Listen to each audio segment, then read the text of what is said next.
Hemshech Hayim Beis, Volume 1. We're in the middle of Discourse 50, chapters 203, page 411. And we're now the third part of chapter 203. Okay. The theme is Ratzon and Tainug. And that's the immediate theme. But the underlying theme, which means the point that he's developing, is the interface, which is Chochmas Tima, unconscious mind, if you wish. So in some way, what we call intellect is being dissected here. As we shall discover, intellect is not intellect. Ultimately, intellect is a form of divine manifestation, which is really the highest form of divinity, which is Atik, Tainug, deepest pleasure, just masquerading, if you wish, camouflaged as Seichel. That's ultimately what we're going to learn. However, that doesn't mean there's no Seichel involved. The proof is we use our minds all the time, and we see it as an intellectual force. The question is, what is its true nature? What is its true role? So he's going to be explaining, and he's developing and explaining right now that Chochmah, and specifically Chochmah, Moichin in general, but Chochmah particularly, which is conception. Chochmah is the beginning of the cognitive process, is this interface that connects the Chochmas Tima, which connects Atik to Arich, basically connects the divine with existence. Or in the words we're using now, the most intimate pleasure of the highest, deepest essence with our outer experiences. I think it's true, you tell me if I'm wrong, just in terms of the flow, at the beginning of the cycle, Kesser was the Mamutzi. And then we're moving, or maybe we moved way back when, to Chochmas Tima. If that's true, he'll answer the question why we moved from Kesser to Chochmas Tima. This is simply because you weren't here in all the classes, so that's why you're missing some key points. The interface that we're discussing, and I mentioned this, I believe, at last class, literally last class, the interface is on many levels. We've learned how Atzilus is the interface, we learned how Ak is the interface, we learned how spheres in general are interface. You have to really break it down to different parts of the interface. Remember, the interface isn't a one-step thing, because we're dealing here with a finite, mortal universe that we relate to, and connecting that to the divine.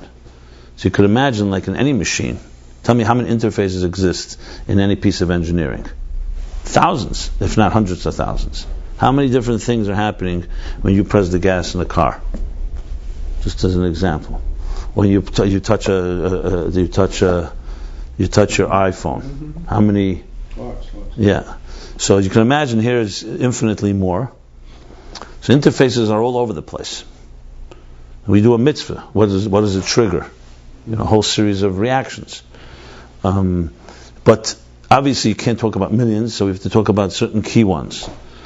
Kesser is the ultimate mamutza, because Kesser is where there's the argument between the Kabbalists, where they argue whether Kesser is Ein Sof or not Ein Sof. The Pardes, which we learned earlier, Ramak, who was a contemporary of the Arizal, but pre-Arizal, and his Kabbalah is pre-Arizal Kabbalah, essentially, basically brings a whole section where he brings the two Kabbalistic opinions whether Kesser is Ein Sof or not. What's the argument? In simple English. It's not just some technical the Kesser is Ein Sof. The question is, can we touch Ein Sof? If Kesser is Ein Sof, so then we have something that not Ein Sof, which is our finite reality, can relate to. Mm-hmm. If Kesser is not Ein Sof, then Ein Sof remains somewhat off limits, or only through faith. And there's a problem with each opinion, which is what Chassidus says. The problem that it's Ein Sof is that, first of all, then the question is, and Atzmus is higher than Kesser? Number one. And number two, if it's Ein Sof, how does that Ein Sof meet something that has a Sof? So that's the Ramez opinion, that it's Ein Sof. The Ramak is of the opinion it's not Ein Sof, and Kesser is counted with the spheres. However, it's beyond the spheres. So we can reach transcendence, but it's not total Ein Sof. So it really comes down to this. When you have Gvul and Bli Gvul, to join them completely together without compromising either seems impossible. Either the Bli Gvul has to somewhat get diminished to fit into the Gvul, or the Gvul has to lose some of its Gvul to absorb Bli Gvul. Which means you don't really have a completely mutual relationship, partnership. The Arizal comes in Eitz Chaim and Metavich, he reconciles, and he says there's two parts to Keser. Atik is Tachteina Sheba Ein Sof, that's his words. Tachteina Sheba Maitzil. B'chinas Achreina Sheba Ein Sof is the word. Like at the end of Ein Sof. End here it simply means the end of the process, so don't see it like an end as an edge. And Arich is Reishel Netzalim, is the head of, or you could say the beginning of, the Ratzon, the desire for existence. So Atik is never counted in the spheres. Arich is counted in the spheres. So you have in Keser two parts. But the problem, and this is where the Rebbe Rashab comes in. He says this doesn't fully answer the question, because you just replace the question into Keser itself. Because Atik and Arich don't meet. How do they meet? Arich is always the beginning of the spheres. Atik is never in the spheres. So then we have they both sit statically in their place in Keser. Fine. So you've got it closer, but they still don't touch. You don't have an intermediary. So the Rebbe Rashab says Muchrich Leimer that you have to have something that moves between Atik and Arich. Is it his Chiddush?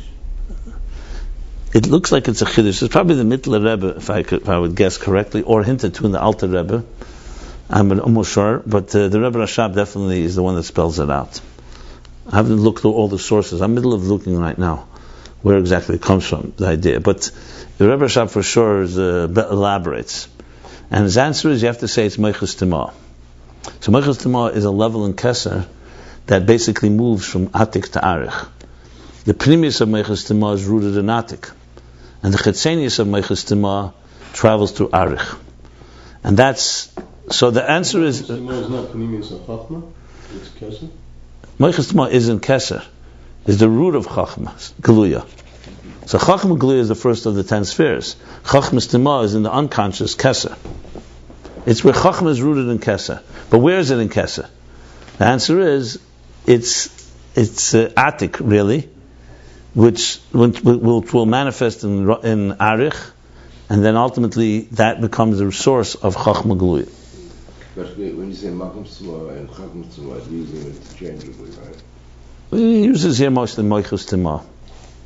Chachma Tima he uses actually. Meichin means intellect. Chachma means...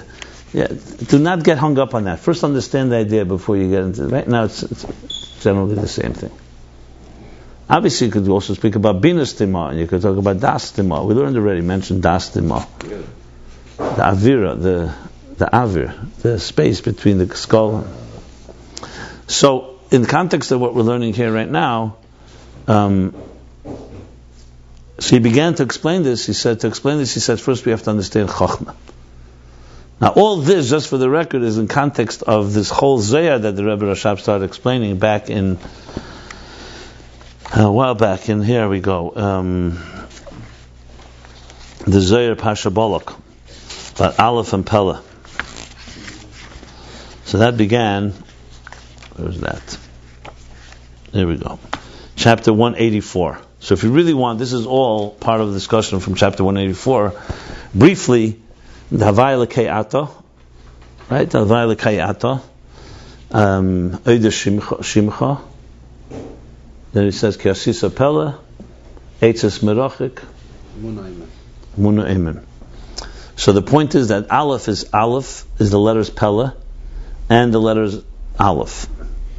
Pella is Chachma, as it's the wonder, the awe, hafla of wisdom. Aleph is how Chachma is a teacher and an educator. The wonder of wisdom is really higher than wisdom, as we know. The wisdom that we relate to usually is the teacher that educates the lower levels. Information, knowledge, wisdom. So he's going to bring that Chachma has both these elements. So Chachma has hafla. That's how it relates to Keser. And then this Chochmah, as it's Aleph Bina, teaches Bina. He says this is the process of how Ein Sof, the Hamshachas Eir Chodesh, comes into this world. Now, if you want to know what the context of this is the context of the Chiddush of Matan Torah over the Avos in the interface, that they don't just realign existence to its source, but brings in a new energy into existence. And all this has to be integrated in an interface level. So he explains the two levels of Chachma. Then he says the same two levels also exist in a different dimension in Chachmas Tima. I'm just leading it up to where we are now. And to do this, in chapter 200, he begins a whole foundation in Kabbalistic thought. He says it's mashma in Idra Zuta. I'm reading now from page 406. It's mashma in Zohar and Eitz Chaim. The Gili Primis Article b'Chochmas Tima Dafka. Whereas in the Golgalta, in the skull, you only have Atik in the form of Makif, and it's only Chetzenius Atik.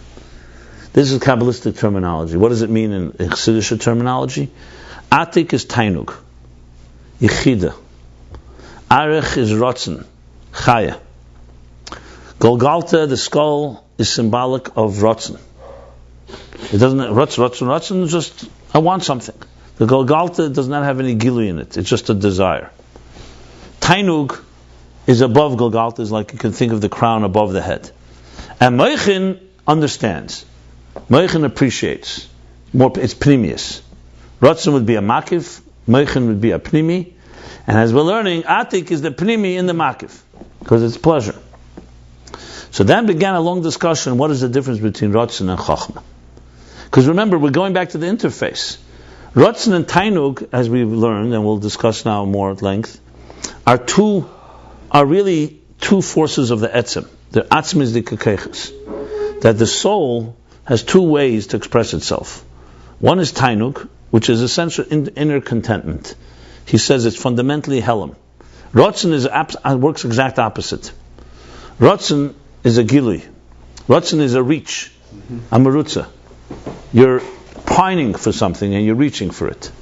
So it's a gili. So these are two forces. Now, the way they interact with each other, this is where it gets very complicated. Before I continue, let me just tell you, I did look up now, to really understand this piece of Nayim Beis, these chapters, you have to learn Samach Vav, hands down, impossible to understand without Samach Vav. I realized this Shabbos, I just was learning it, because it's really a kitzur of Samach Vav, and goes further. And Samach Vav itself, the Maimon Noyach and Lech Lecha, Samach Vav.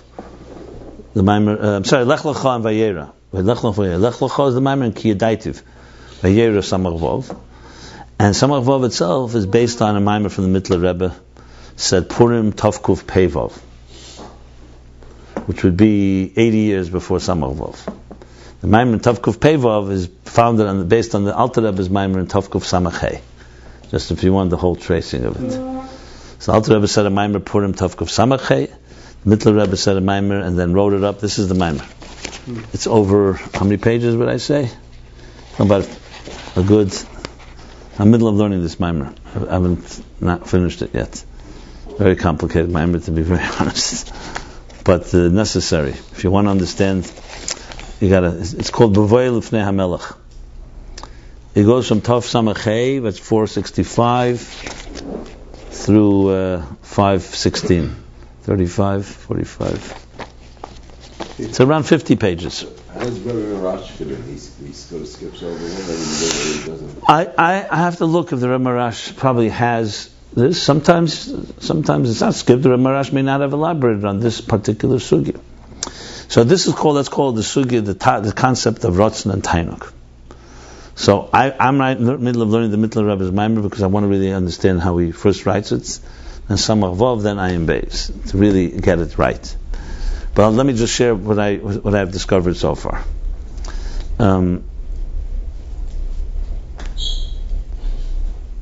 I've talked about it in the previous classes, but just let me sum it up here as well.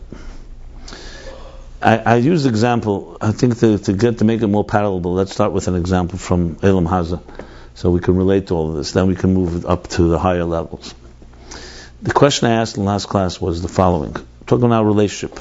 Ish v'isha, husband and wife, spouses. Why do I use this example? Because it's not our creation, spouses. This is God created. We learned last parasha. Tzelem Elikim, God created a human being in the divine image, Zocher and Nekeva, male and female, and then split them into two. So the concept of soulmate, Plagufa, two parts of one whole, is a divine concept of what human being is all about. That's how the human is described, and which really explains basically everything from the physical and sexual attraction to all that comes with the union of the sacred union of a man and a woman. Al Ken Yaziv. That's why you leave your own individual life, your single life, to reconnect to the divine half, which is the Nekeva or the Zachar.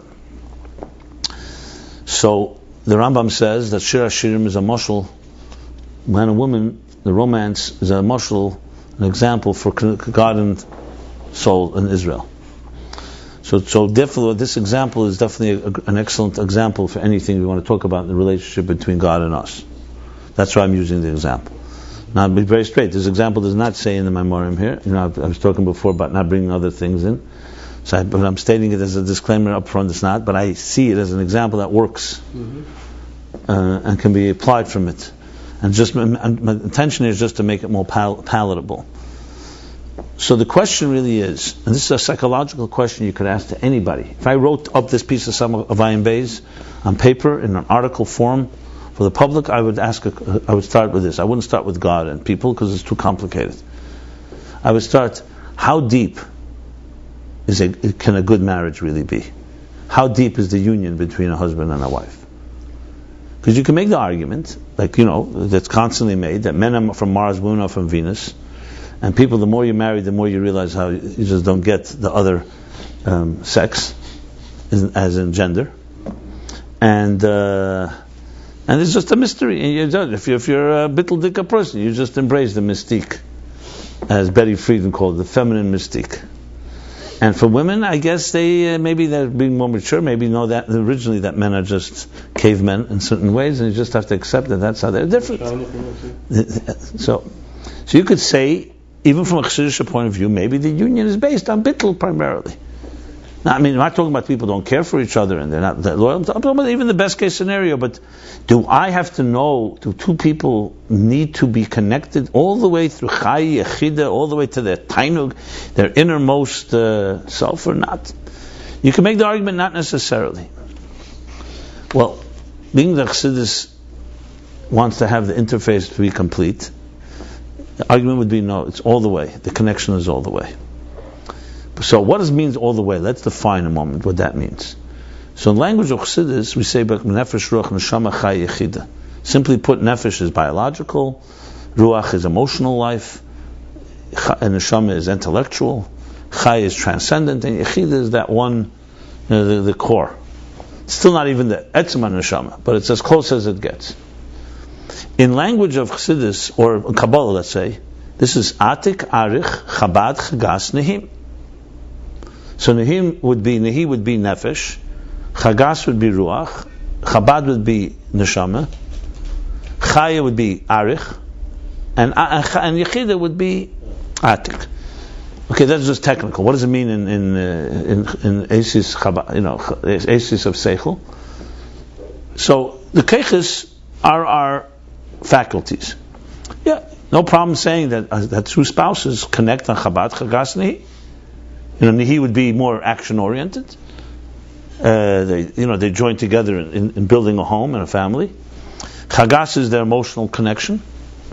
Chabad is the intellectual connection. That's Keiches Pnimiyim, that's Keiches Gluyim, revealed on an obvious level. And again, I'm talking, of course you'll say some marriages don't have that either. Okay, then there's a problem. But we're talking here the healthiest type of situation. Then there's the connection of the two, of Tzelem Elikim on the Chai Yechida level. Rotzen and Tainug, or Arich and Atik. So let's explain what that means. What do those words mean? It's much easier to understand. You and I have a conversation. It's Chabad. We feel for each other. Chagas. What is Rotzen and Tainug? So he calls Rotzen and Tainug Keiches Atzmim. That's the key line. Keich Atzmi Mamish.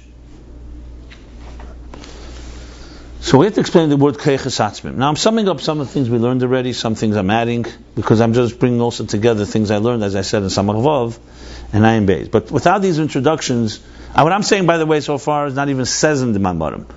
This is like an introduction to understand what the Maimorim are talking about. Because the Maimorim are assuming that this is already something either you figured out and you already know. It doesn't even begin. A little in the Mittler Rebbe and Samach Vav, but I'm embellishing on it a bit. So what's a Koyach Atzmi? As opposed to a Koyach that's not Atzmi. What's the opposite of Atzmi? Hispashtus. A Koyach HaMispashit. So let's start with that, because I think that it lies at the heart of the difficulty in understanding it, because what does Atzmi mean versus Hispashtus?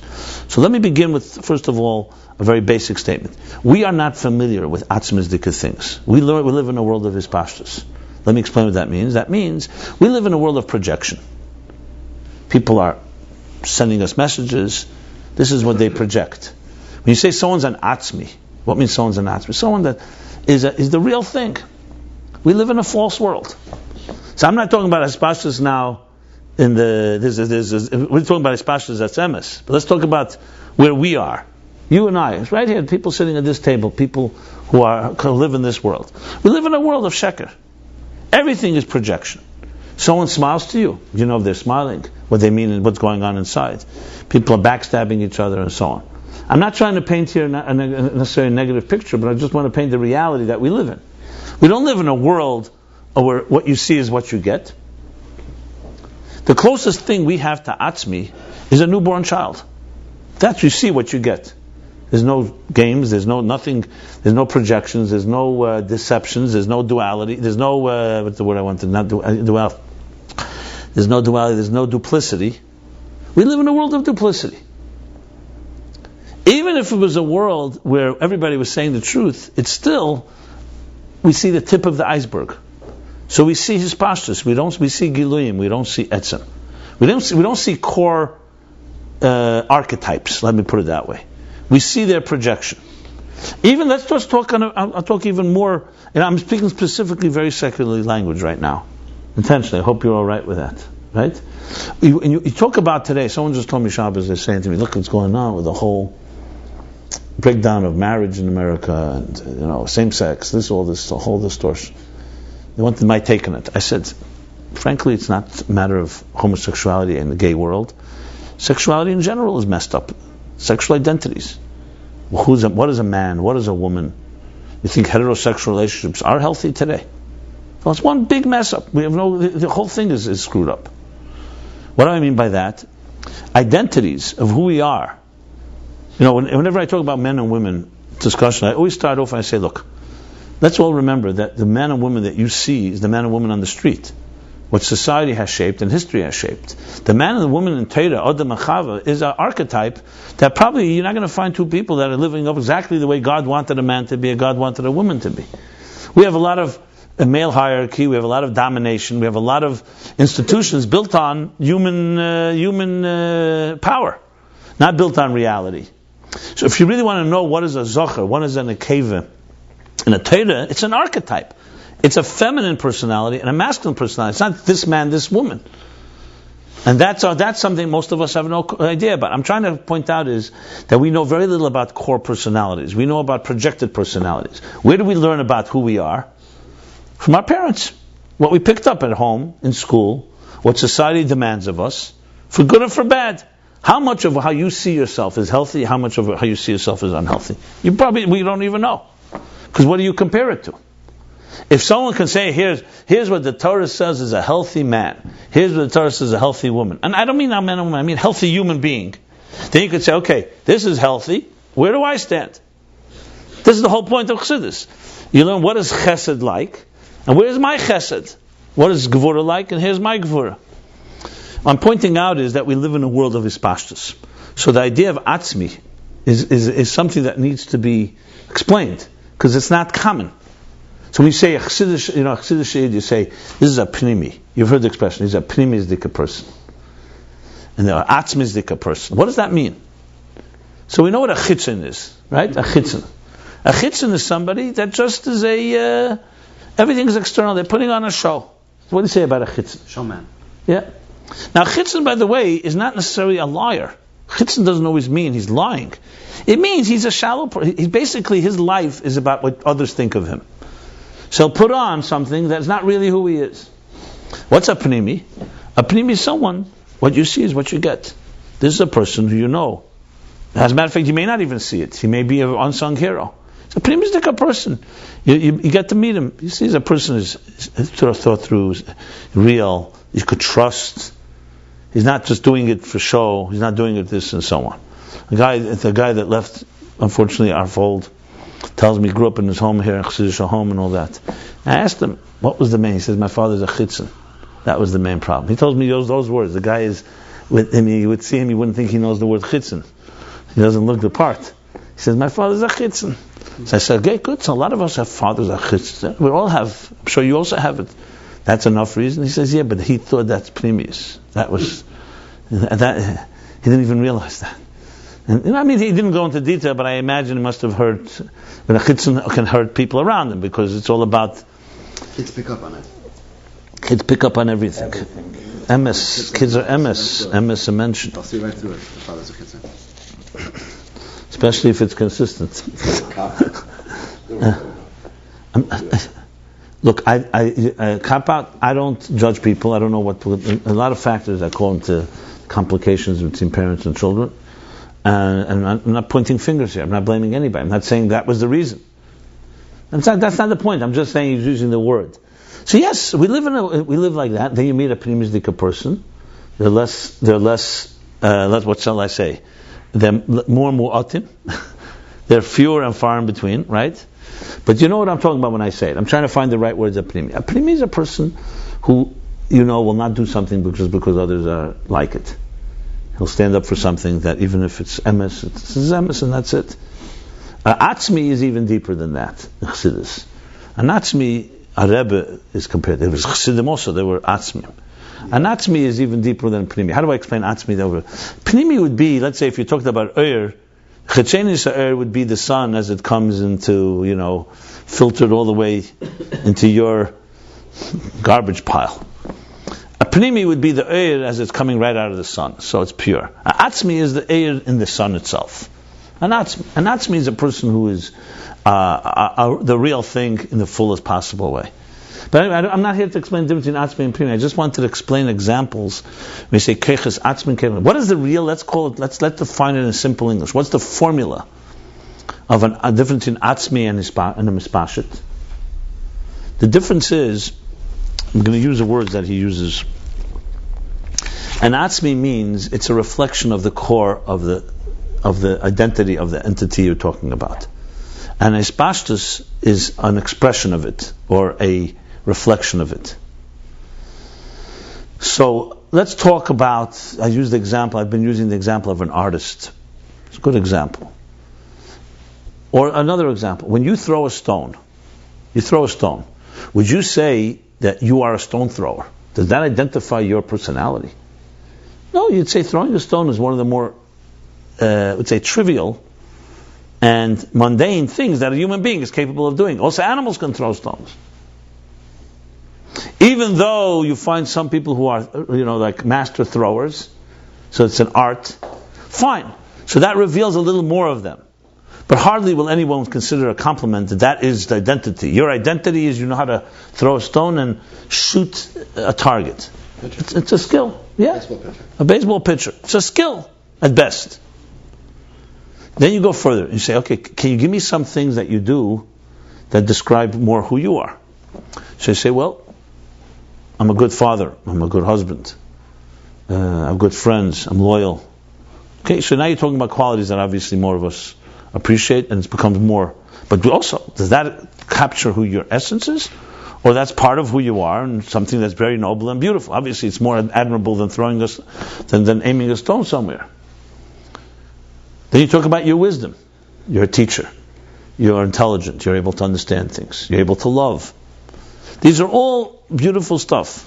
But these are all keches mispashtim. They're not keches atzmim. What means mispashtim? It's part of what a soul is capable of in this world.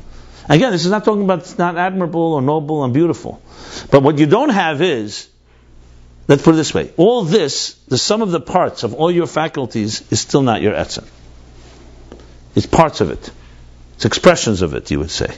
So if someone says, so how do I describe what am I like? Now this is not an easy one. It's very simple. Ask people, who are you? Most people will give you their business card. I've tested this. Because that's how they identify themselves. What they do, not with who they are. They give you their business card. But who are you, not what you do. Even if you love your work. Even if your work reflects, you're an artist, you're a musician. I'm not talking about a job you hate, you're just doing to make some money. Even if it's a job that a teacher, I'm mashpia, I'm shliach, it's still not who they are. It's what they do. However, what they do is very, very important. Or being a shliach of the Rebbe, okay, because some people say that's their identity. We'll get to that in a moment. Then it wouldn't just be a pashas, then it would be an atzmistik. But to describe who you are, think about it. Can you describe it? All you could say is, my name is Simon Jacobson. Whatever Simon Jacobson includes. And we all know, name means nothing. On the other hand, name means everything, because it doesn't mean anything, so it means everything, if you know what I mean. If I said, I teach, okay, that's one aspect of you, that's not all of you. What about this whole other part of you? So we don't really have words to describe atzmis of an individual. Why? Why don't we have words? Because we don't live in a world of atzmis, we live in a world of ispashtas. We live in a world of labels, and names, and functions. Again, I'm not talking about necessarily chitzenis shebechitzenis, even the inner things. We live in a world of shem ha-toyar, shem ha-pu'ula, shem ha-mushal. Shem ha-etzem, not so easy. When we learn, for example, in Chassidus, that God has many shemus. When He's doing chesed, shem kael. When He's doing gvura, elikim. When He's doing, fighting a war, tzvokes, etc., etc. Then He says, shem ha-etzem. Shem Havaya, Shem Etzem. Say, what's that? That's how God's. And then we learn that Shem Etzem, even Havaya, is not really Atzmus. But what do we say? What do we say? Shem Etzem. Why is it different? Why is it the Yud Kei Vav Kei? Precisely because it's not a function. If it was just Chachma, Bina, Das, Chesed, Gvura, then you're talking about one aspect. You want Etzem, you need something that is far more amorphous and far more encompassing. Yud Kei Vav Kei, what does it mean? I know we have Hoya Hoya V'iyah, it means Mahava, but yeah, but we're talking about when you say Shema V'ayah, Shema Etzem, you're talking Keser. You're not talking as it's a sphere. Could you say that, and this could be totally wrong, that the reason you can't say anything about Atzmis is because by definition, it's not in the world of Giluyim, it's hell. It's not a thing that is hidden, it's a thing whose nature is to be hidden. Well, I would rephrase that. It's correct what you're saying, but the wording I would do a little different, because Helam is also a definition. I wouldn't use the word Helam. I would use the word... See, Helam and Gilui are just two sides of the same coin. I would say the following. It's definition. Any definition means it's this and not that. As soon as you say something is this and not that, it can't be an Etzem, an Atzmus. Okay. So when you say, for example, God is Begilui, it means He's not Behelam. When you say He's Behelam, it means He's not Begilui. So those are definitions, and they're already manifestations. Atzmus, you can't use any definition. You can't say this and not that. That's the key thing. As soon as you define it by something, you mean it's something. It's not something else. It's day or night. It could be both. It's dark or it could be both, and it's beyond both, and beyond both. That if you're really talking about etzem, because definitely that's why, for example, the Vedas HaKedush says just like he has the power of bligvul, he has the power of gvul. Because if you don't say that, you're limiting him. So to say that he's bligvul, that's definition. Yes, it's a far broader definition than gvul, because gvul means really limit. But bligvul is also a definition. It's limiting. So yes, it's correct. Why can't I describe myself an atzmis away by saying I'm Jewish? That's my atzmis. First of all, I don't even know what the word Jewish means, but I didn't say you can't. Can you explain what Jewish means? What means Jewish? You wear yarmulke? No. That's you mean that's very expression. That's very expression of my Jewishness. So what do you mean? Born to a Jewish mother and father. I'm Jewish. That's my fine. But that's my atzmis. No, you were struggling for words to identify. Because you just replaced the word. It's just semantics. Because Jewish means nothing. What does Jewish mean? So you just said, instead of the word atzmis, you said Jewish. But isn't that my core? It is. But what does Jewish mean? Jewish doesn't give me anything. What do I know from when you say you were Jewish? You still have to explain to me what means godly neshama. I understand what you're saying, but you then have to explain what means chelik elokam al mamash. You're going to get back into a place which is very undefined. It's like a Shem Etzem. Look. Let me. 1 second. I didn't finish this. I didn't finish. Yeah, I didn't finish. I didn't say shema etzem, or etzem means you can't talk about it. Period.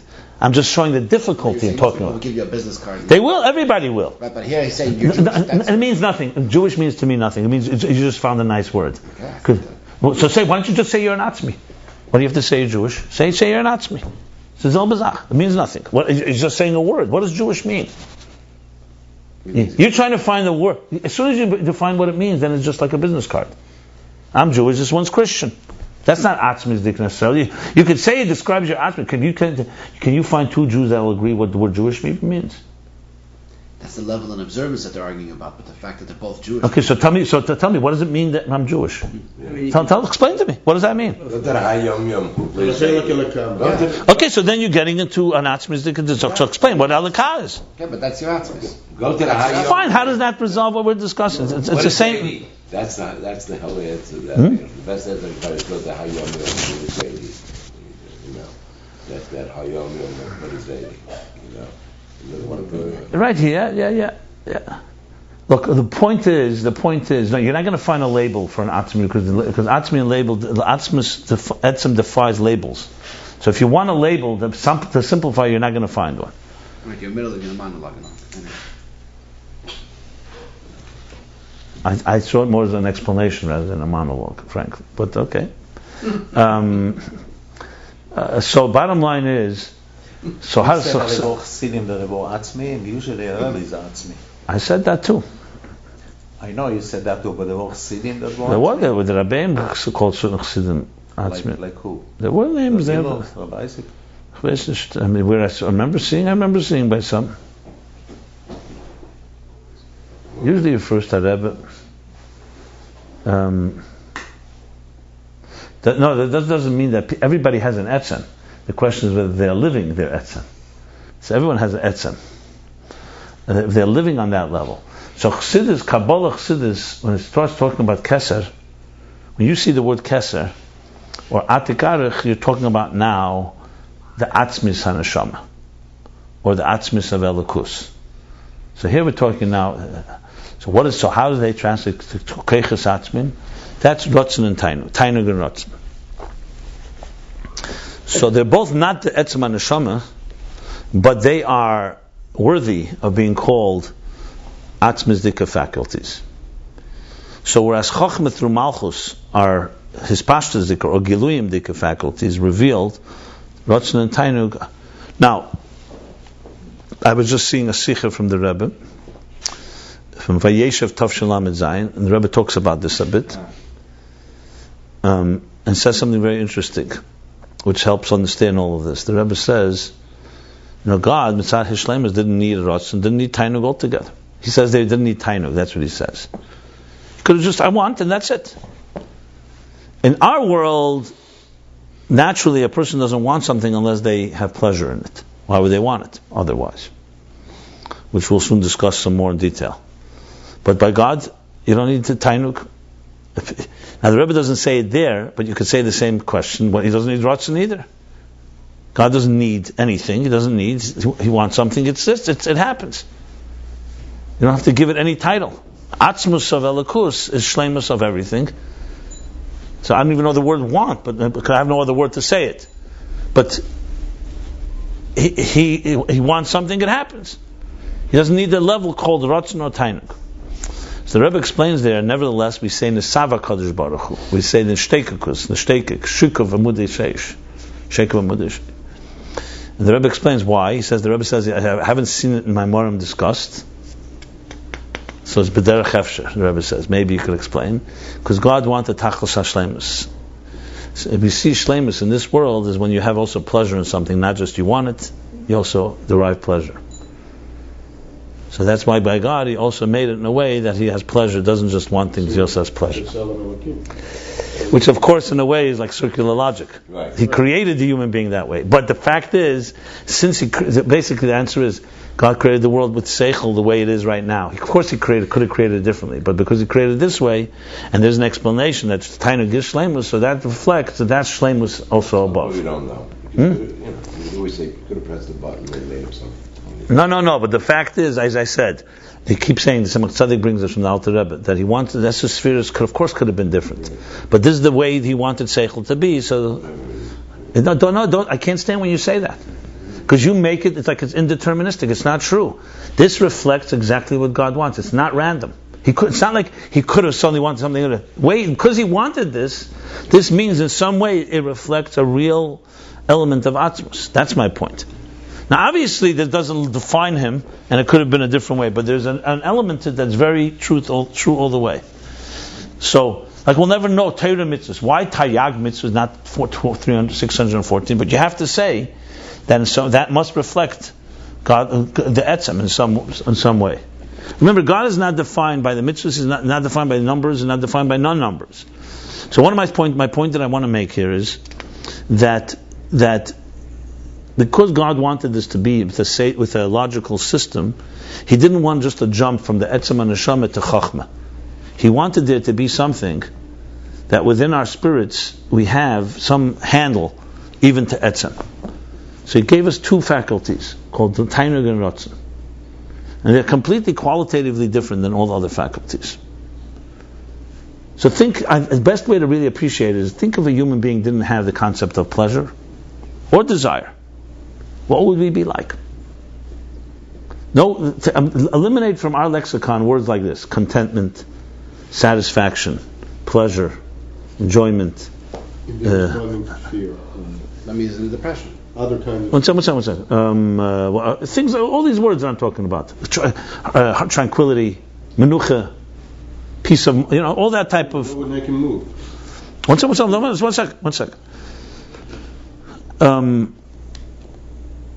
Joy? Fear. One second. Hold on. Not necessarily. No. It would be like... No. Why do you say that? No. It would be like nature. It would be like trees or stones. Animals, they probably have pleasure, so I won't mention them. But it would be like the clock. You'd be a clock that works by a certain system, and that's it. There's no inner sense of anything. You don't have consciousness, basically. There are billions of people like that in China and in India and in Mexico. There's a few in Crown Heights too, by the way. Of course. Although many people lives in China and India. What about on Kingston Avenue? No feelings in a place. Why is he running to China and India? Why not about Kingston Avenue? Yeah. I know. Besides the people who go into the ice cream shop, there's some people who walk around like zombies. So you're taking away the whole consciousness. Forget about I'm exploring this as this is what do we call this? A mind exercise, right? What do we call it? A mental exercise. I'm just trying to. Sometimes you want to appreciate something, you have to think without it. Without that basically would be no sense of real self. That's what I would assume. Because, you have, let's say, satisfaction. Your family sitting around the table, Shabbos. It's a certain inner satisfaction. You have satisfaction. You're learning something. Chassidus gives you geschmack. Eliminate all the geschmack, so it's almost hard to imagine what life would be like. Because how could you live a life without any pleasures? Without any contentment. And I'm not talking about taivas necessarily. I'm talking about basically, kedusha contentment. You feel fulfilled. You feel... 1 out of 6 people in the United States has this condition. It's called depression. Yeah, that's what I said. That's exactly what I thought. By the way, Ratzon... That's exactly what I said, didn't I? You said... I don't agree, both of you. Oh, that's exactly what I said. A person is depressed, doesn't have a want, it doesn't have desire, he doesn't have pleasure. But that's not what we're talking about. That's not what I'm talking about. It's called the self-preservation instinct. But Eliezer... The Ratzon to live. Eliezer, one second. Eliezer and Moshe. Depression to me is the same thing as pleasure, just with the lack of it. I'm talking about cut out the whole need for it. I'm talking about take away this whole, there's no feeling altogether. That's not called the depression you're talking about. He doesn't have any will to live, and he doesn't have any desires. You understand what I'm talking about? You're going off completely on a tangent that I'm not trying to address. I'm talking about take out the whole concept of Koyach HaTainug, then there's no depression either. Can a tree be depressed? A tree doesn't have pleasure and doesn't have depression. You mean no capability of it. Yeah, that's what I'm talking about. I'm saying depression is already the lack of pleasure. I'm talking about take away the whole Koyach HaTainug. There's no Tainug. It doesn't exist. The element of being content doesn't exist. That's what I'm talking about. Not that you don't have it and someone else has it. It doesn't exist. So what would be? I'll tell you what would be. There'd be a disconnect between who you really are and what you do. Because you'd just basically be a person. We'd be creatures of habit, right? A robot that goes through motions. That has nothing to do with me staying satisfied or not satisfied by it, and really doesn't even matter. But that's classically slavery. In the olden days, when you have to have a slave, you had to follow his master. What's your point? Fine. If it helps you say it's a slave, it's slave. I didn't use that because to me that's a negative. I'm not talking about a negative now. I'm talking about just not a negative. He's going through the motions without any feeling of gaining our personal. Yeah, but there you have a slave and there's a master who does have feelings. I'm talking about if nobody has, so then there's no slaves. And the whole thing doesn't exist. A possible scenario to understand an idea.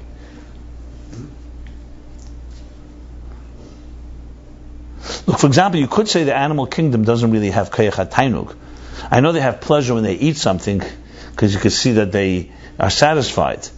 But but they're going through emotions all the time. They don't have any. Okay, there has to be discussed. I'm not really sure, because also free will has a connection here. Now, if a person had no ratzon either, then altogether they wouldn't be functioning, because there'd be no desire to do something. No, but if it was mechanical, the ratzon would be a mechanical ratzon. That's what would work. The bottom line, the reason I was going here was because I was trying to explain how ratzon tainug are keiches atzmim, that we do have some handles to talk about, something that's atzmizdik. So let's bring this point home to where we're at right now. In the earlier terminology, weren't you saying ratzon and oneg were in panemius and keser, not etzem, where they were located in keser, which is the panemius rather than etzem? The word etzem is using, and actually it's not good to use pnimi, because he's going to say that ratzon is pnimi and ratzon is chitzeni and tainug is pnimi. He says that specifically many times. I'm going to get to that soon. I'm still I didn't even get into the actual text here, because I'm trying to explain ratzon and tainug in the fullest possible way. So here's the thing now. In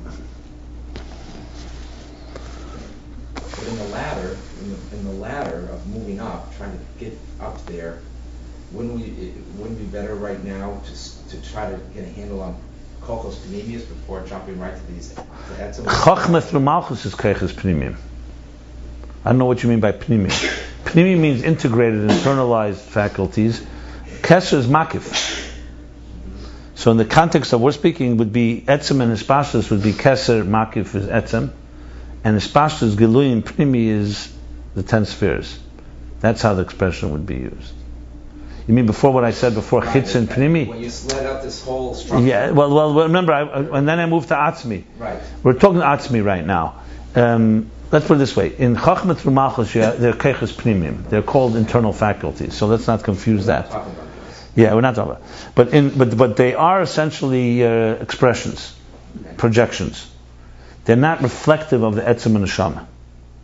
Well, we will learn Chachma is later, but we're not there yet. Right now, the 10 faculties are they're like the toolbox of the soul. They're not reflections of the soul itself. Only parts of it. Correct? That. So in that sense, we can't really call them chitz. I don't want to call them chitzin really. I'm just using an example because it's hard to use on chachma from malchus itself chitzin, chitzenius. But relative to keser, it's chitzenius. Yes, you could say that.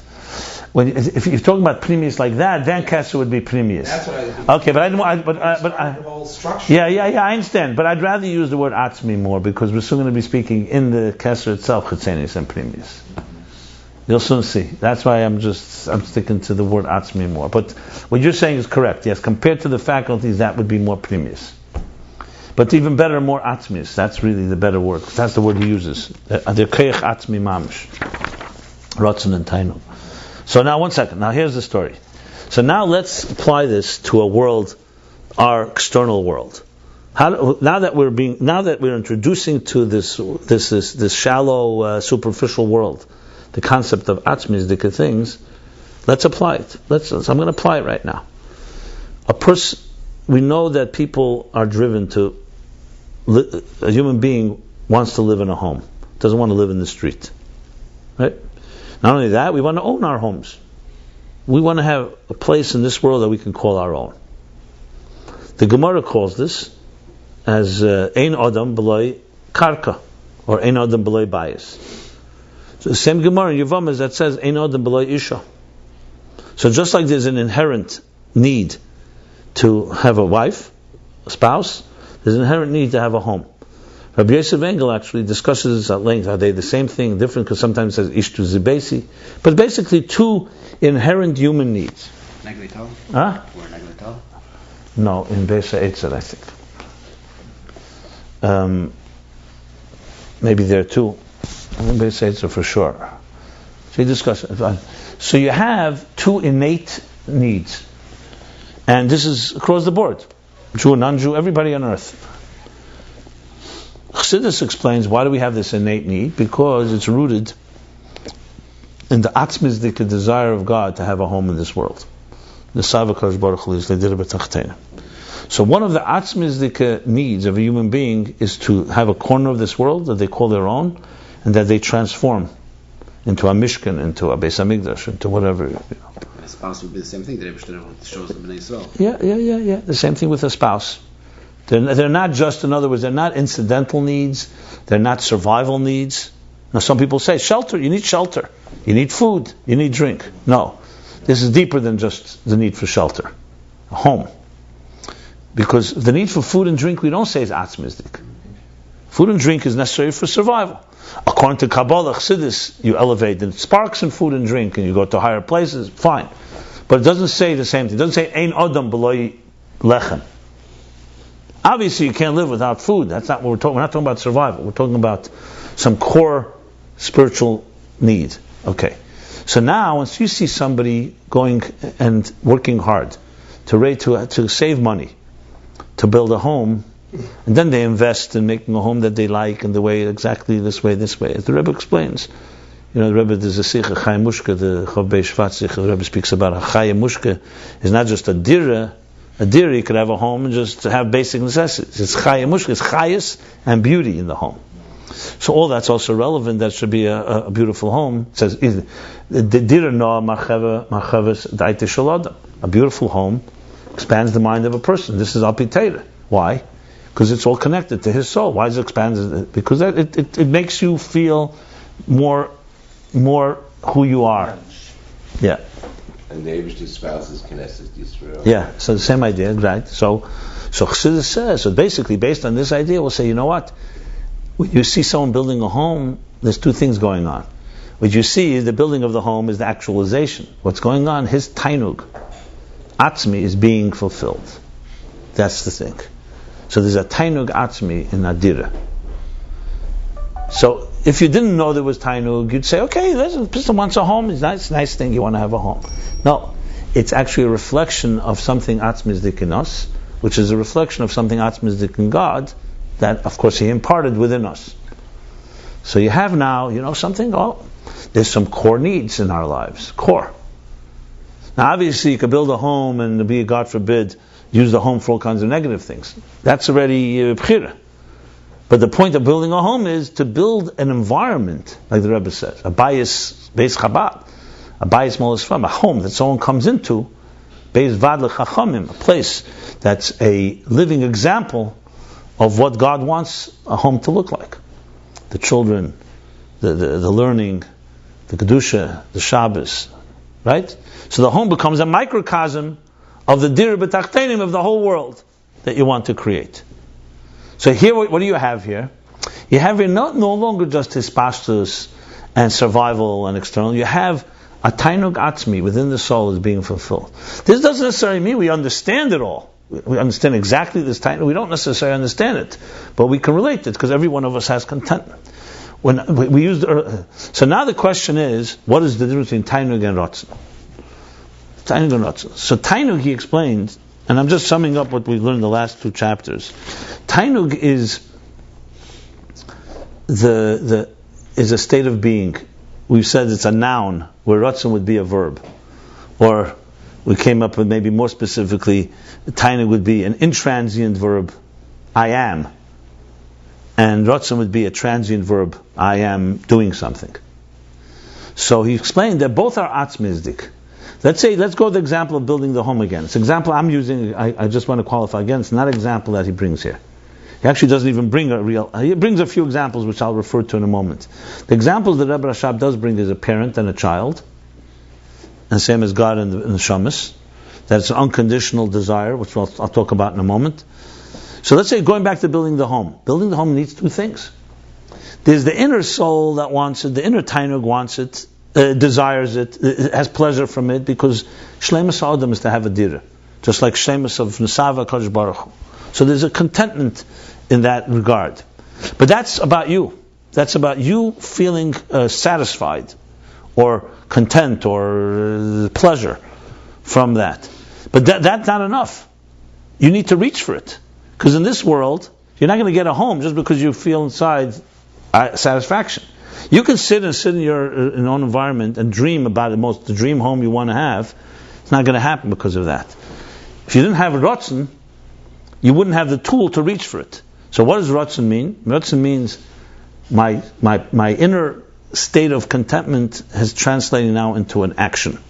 When I say action, I don't mean maisa. I mean action as in a move. A movement outward. Merutza. Exactly. Merutza is the word used.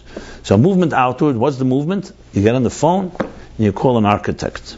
I don't mean, the phone is not the issue here. It means you made something, you went out of just, you can just live in that place, but listen, we also know that just living in that place doesn't do it for you. A home means kipshutei home, not the dream of a home.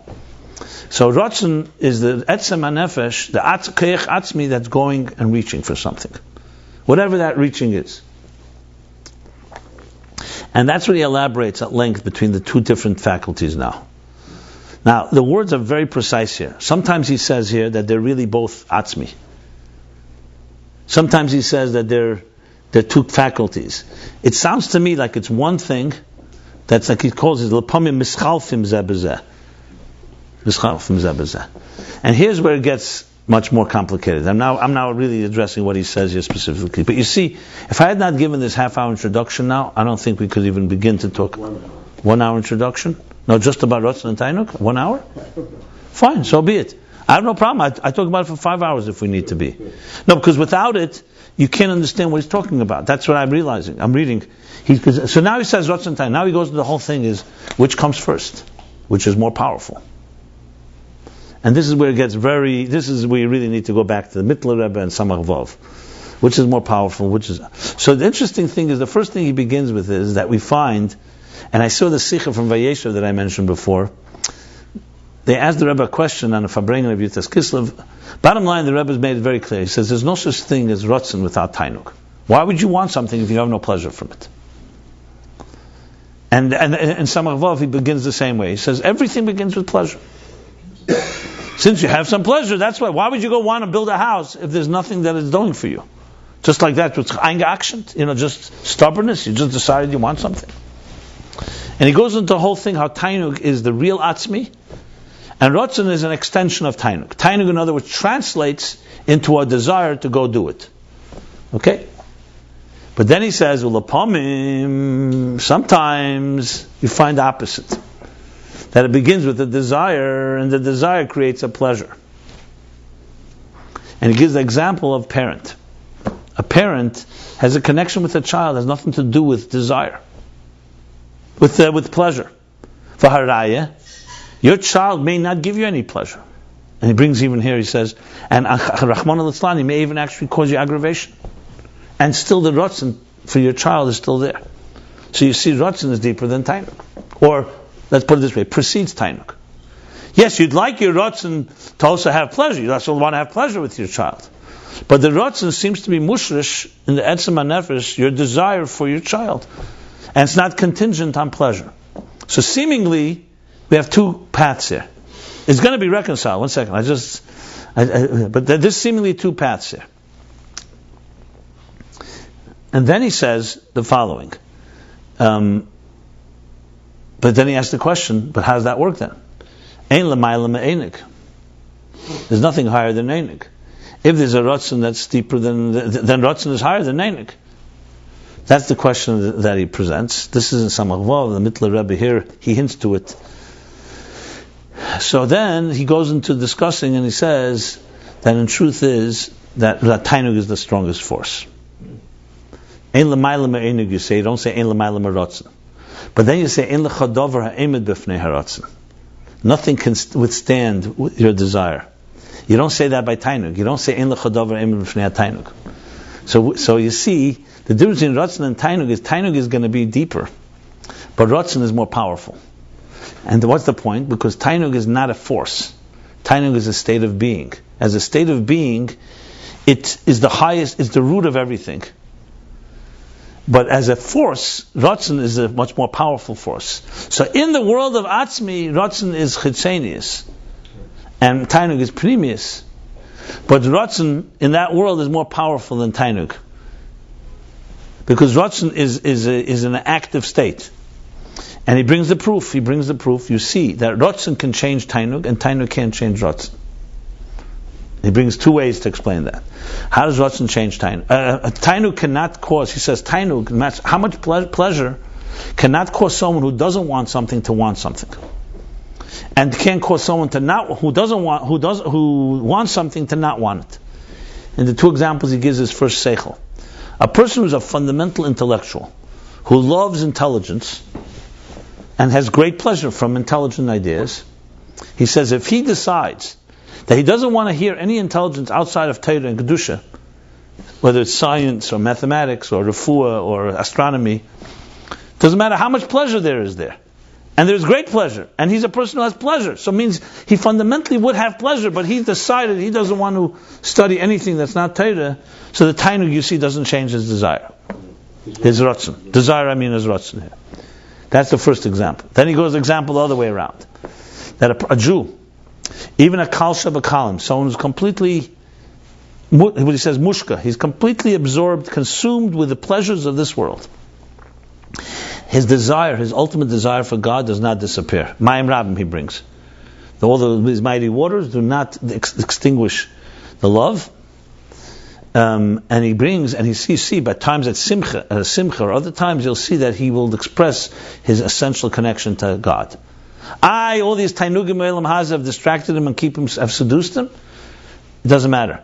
That essential Ratzon, connection he has to God, remains intact. So you see, Tainug does not influence Ratzon. I know you have questions, because you could say that's really his Tainug. Yeah, one second, we're not finished yet. We know that. Then comes the other way around. He says, but Tainug does not influence Ratzon. So Ratzon can change. I'm sorry, the Tainug does not influence Ratzon, but Ratzon influences Tainug, and he brings proofs for that. He says, you see people who, even though naturally we have pain from afflictions, but they want the segufim. They want to afflict their bodies because of tshuva and for any tikkun, and that becomes their pleasure. What would naturally be pain. So you see, their Ratzon overrides their pleasure. The natural pleasure as a human being does not want to roll in the snow, or fast, or do other things. And here the Ratzon has overpowered the Tainug. Not only that, not only has it vetoed it, it's made this to become your pleasure. It's changed pleasure. One second. We're not finished. You got to bear with me. This is all in the last two chapters. The next proof he brings is from Shulchan Aruch. Tainis Cholam. On Shabbos, the mitzvah is to eat because of Tainik Shabbos. If a person has a bad dream, a dream that's like some type of prescient, foreboding thing, so you're allowed to have a Tainis Cholam on Shabbos. Tainis is not allowed to fast on Shabbos. So the Shulchan Aruch says one line. It says that Einig, that's his Einig. So you see Ratzon, the Ratzon to do tshuva or to be misaken that which has caused that dream, causes the Tainug to change. And now, usually you would have Tainug from eating, now you have Tainug from not eating. The key point here is not that he's disregarding pleasure. This becomes his pleasure. You see, Ratzon is tampering with pleasure. Can you go straight in the notes? Getting excited over it. Just sit over there.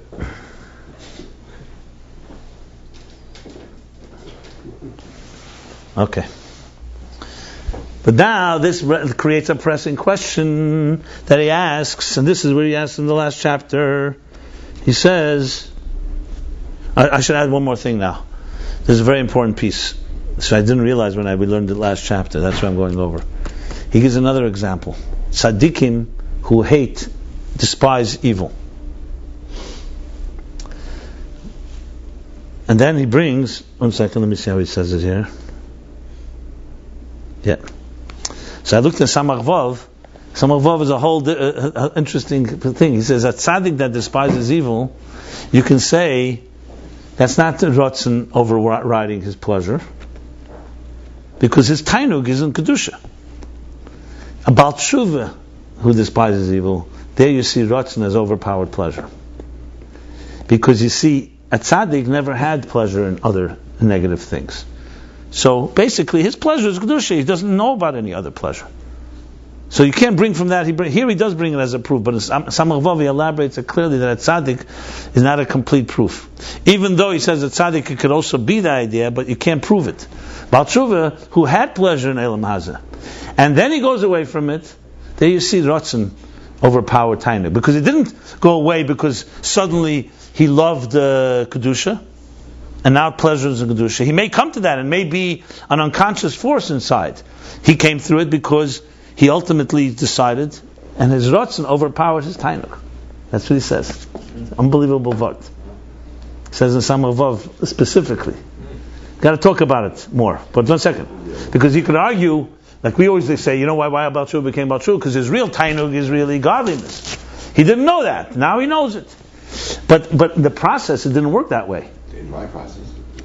Fine. In Samach Vav he says, that's what he says. Maybe you're not a real Baal Tshuva. Yeah. You're a tzaddik that was just waiting to be revealed. You'd have to tell us a little about your sins to be able to see if we could categorize you as a Baal Tshuva. I don't have much time. Yeah, second, Baal Tshuva is a big madregi. To earn that, you're going to have to go through a tribunal and tell us all your Vedas and see whether you qualify. I don't know. Yeah, I used to.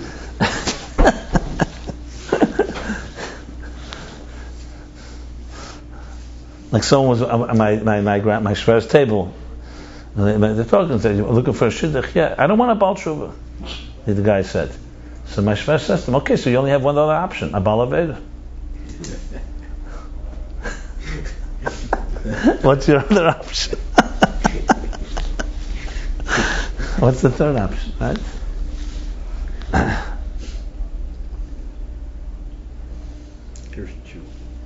I think someone was by the Gerer Rebbe in Lubavitch, and he told the Gerer Rebbe, asked him who he is, where he was born. So he says, so the Gerer Rebbe says, "You're a Baal Tshuva?" So he says, "Halavai."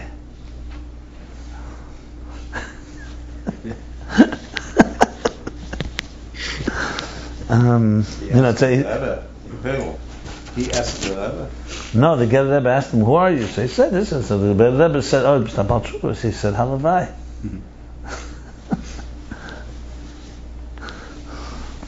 Then it became a title.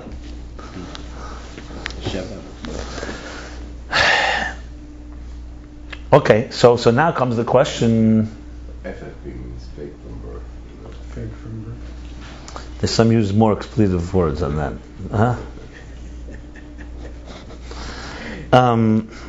Okay, so now comes the question like this. Since Einig is higher than Ratzon, so how could Ratzon dominate over Einig and not the other way around? It's a question. We just established the answer lies, this is the key to the whole thing. That we're not talking about the Etzema Einig of a person. And that's where Samach Vav is very important, because there he explains that. The Etzema Tainug of the person is really behind the Etzema Ratzon. But that remains there. So all we just talked about, the Einig cannot change Ratzon, and Ratzon can change Einig, is a spashtus of Einig in Keser. That's the key.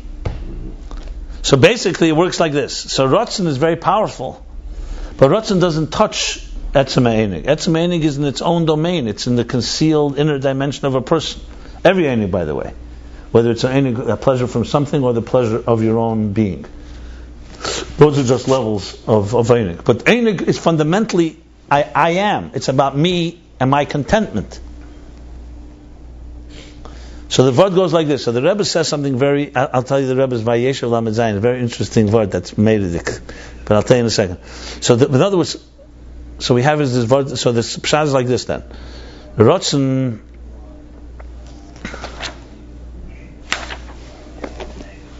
I'm just reading inside here, it says like this.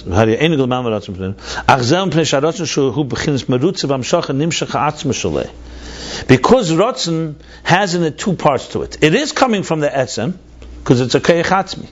Why do you desire? Because it's coming from your soul. Behind the Rotzen, deep inside, there's a Tainug hidden. Sometimes you see the Tainug, sometimes you don't. So let's go back to the parent. When a parent really loves their child and is connected, on an outer level it could just be Rotzen, V'haraya, they may not even have pleasure of their child, and they still have a want. But behind even that want, there's really deep inside a Tainug. Except in this case, the Tainug is only Atzmi and not Begili. What's Begili? The Rotzen. So the Rotzen is an Atzmi, that's why it's so powerful. And the Rotzen could go and actually change a Tainug, but not the Tainug Atzmi, the Tainug as it's on a revealed level. For example, he had a cholam, he had a dream on Shabbos.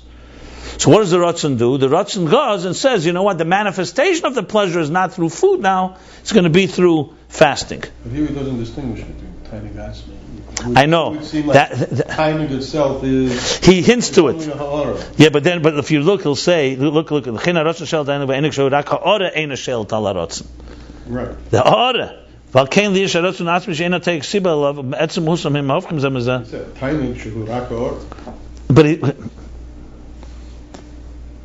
read.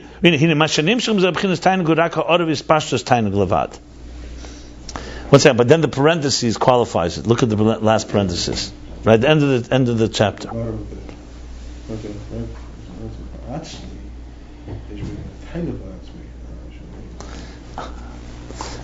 No, I'm telling you, this piece in Ayin Beis cannot be understood without the Samavov and without the Mitler Rebbe.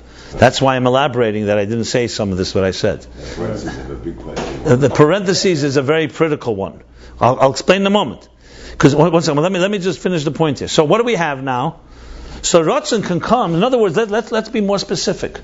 When a person desires Ratzon to afflict themselves for tshuva purposes, or to fast on Shabbos, that's not pshat that the Ratzon is changing the Tainug Atzmi of this connection that he has to the divine. He's changing how the pleasure is going to, the channel of pleasure. This way, I take pleasure in God, my Tainug Atzmi, through eating. But here, Ratzon has the power to change it. I'm going to have pleasure Atzmi through not eating. He's not overriding Tainug Atzmi. He's overriding how we get pleasure. In other words, if you didn't have Ratzon, you'd have a problem.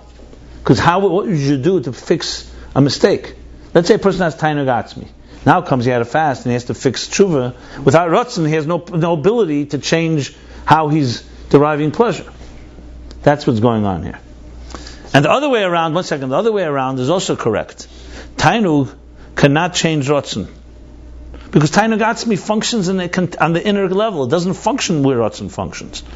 So in other words, if a person, let's say, does not want to learn something, study mathematics, because whatever, it's not Kedusha, so Tainug ahead, because the Tainug that he has from Seichel is Tainug of the Hara. The Tainug Atzmi remains within. So all that what's happening here is that the Ratzon is not going to change because he has outer or reflective pleasure from intelligence. And the same thing also with the other way around. A neshama is connected to God, so even though he has pleasures in this world, this pleasure is not going to destroy the Ratzon that he has.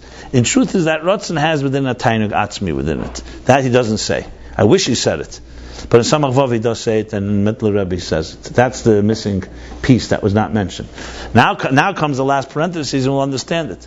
Because the Mitler Rebbe asked the question, if that's the case, if mitzvahs is primarily Ratzon of Hashem, why do we say Nachas Ruach, that it gives God pleasure? So he says, because in the Ratzon there's really the Tainug. So Ratzon Atzmi really has a Tainug Atzmi in it. Except the Tainug Atzmi is toolless. It has no tools to function outside of its own inner domain. Ratzon can function outside. So Ratzon's quality is, it can do things outside, so to speak, of the Etzem.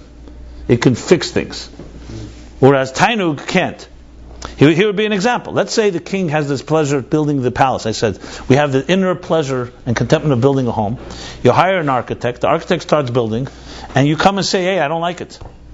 Your pleasure, I can't say anything. Because your pleasure is an inner state that has nothing to do with the actual structure of the building. The Ratzon can say, give different orders, and say, change this, change that, till it satisfies what it needs to satisfy.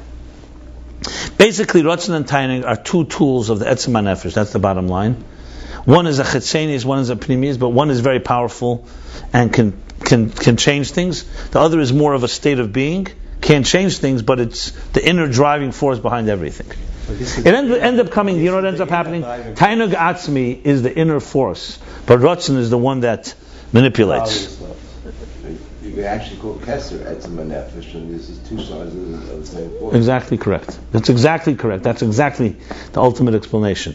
And I'm telling you, you have to learn this. What I just said now, I'm still not even through it, but because the Mittler Rebbe Shab is very dense, but ultimately it's unbelievable understanding of how we function at the inner level. So at the end of the day, about Shuvah who came even through Ratzon, you could say, of course, deep inside, the time that connection, he has to godliness, but the problem is he didn't feel the time necessarily. That's the thing. Not necessarily. Listen, some people also leave because it's a burning building. They see that this is so horrible. That Elam Hazah is definitely not it, and that brings them. It doesn't always come from a direct revelation. It can come from Sur Merah. Yes, like, in the discussion in about how the desire from being far away is much more powerful than the yeah, that's the point that I'm making here. Yeah, even what you describe is Lav Dafka Tainug Atzmi. It could be that you had a blessing that even your Tainug Begili also sensed it. Not necessarily meant. But every Ratzon is having in at the Tainug Atzmi. It seems so. But it doesn't mean, but it could be disconnected. It could be disconnected. Anyway, but the Rebbe says Vayeshev Lamed Zayin, I just need to add the following. In the Yutas Kislev Habrayim and Chov Kislev, the Rebbe said that we see Tainug is the most powerful force, everything, because there's no Ratzon without Tainug. And the Rebbe says, brings proof. Right, says in Shulchan Aruch, that a person on Shabbos makes a Tainus Cholam, and that's an Einig for him. So we see that Einig is more powerful than Ratzon. So they asked the question to the Rebbe that proof is brought the opposite. How Ratzon is more powerful than Tainug. So the Rebbe answers like this. You understand what's going on? So the Rebbe answers the following: they're mixing botchevan and mit flesh. Is an expression, botchevan and flesh. It's like mixing meat and kasha and some kasha. Huh? Botchevan is a kasha, I think, something like that. It's an expression the Mittler Rebbe said that the Bnei Eretz Yisrael, Simchas Torah Shmini Atzeres, mission botchevan and mit flesh, because it's all together. Shmini Atzeres and Simchas Torah is one day. And Chutz La'aretz you have it more. It's two different hamshachas. So that's the way. So the Rebbe says, the Rebbe used that expression. You're mixing two separate things, and the Rebbe goes on. That's a dover poshet. The Tainug is the first thing that drives everything. Why would someone want something if they don't have pleasure? And the Rebbe says, someone's in action is going to ask, how do I know this? So it's a pasuk. He says in Bereshis that why did they eat from the tree? Because Nechmed Hayelei. What's the lashon? Nechmed it was pleasurable to their eyes. Huh? Right, yeah. That means that there was a pleasure for their eyes. That's why they went to eat it. Why else? The Rebbe says, you could say maybe that's not a raya. So the Rebbe brings a raya from other places. Bottom line, Tainug drives Ratzon. The Rebbe says, so what does it bring Chassidus, the Tainus Cholam? It says, in a specific case, where there's a battle between Tainug and Ratzon. The Rebbe says, when they're at war. Generally, Tainug drives Ratzon when they're at war with each other. For example, here you suddenly had a Tainus Cholam, a Cholam, that tells you need to do something different. It challenges, you don't want to eat that day, because you have tsar from what happened. You want to fast, because you want to be misakin your chet. So now that Ratzon and Tainug are at battle. Because Tainug says, eat. Ratzon says, I don't want to eat. So the Chassidus brings a proof that Ratzon has the power to dominate over Tainug in such a case. So, Tainug over such a case, and Varaya, you don't eat. The Rebbe said, Ebazeh, why did I bring that? So what? So okay, fine. That's a vart. So why did I bring the Shulchan Aruch to prove the opposite? I brought the Shulchan Aruch to prove that it's a Tainug. So he says, interesting thing. He says, the Shulchan Aruch ultimately proves also Tainug, because it says Tainug Nasa, it becomes his Tainug. So you see that Ratzon needs Tainug. Why don't you just say Ratzon dominates over Tainug? So he says, because the Ratzon has to actually, that means Ratzon needs that should be also a Tainug in there. But now the Tainug is from not eating. That's what he says. So it's not just a Ratzon, Kabbalah soil, that is like overpowers and says, I want to fast.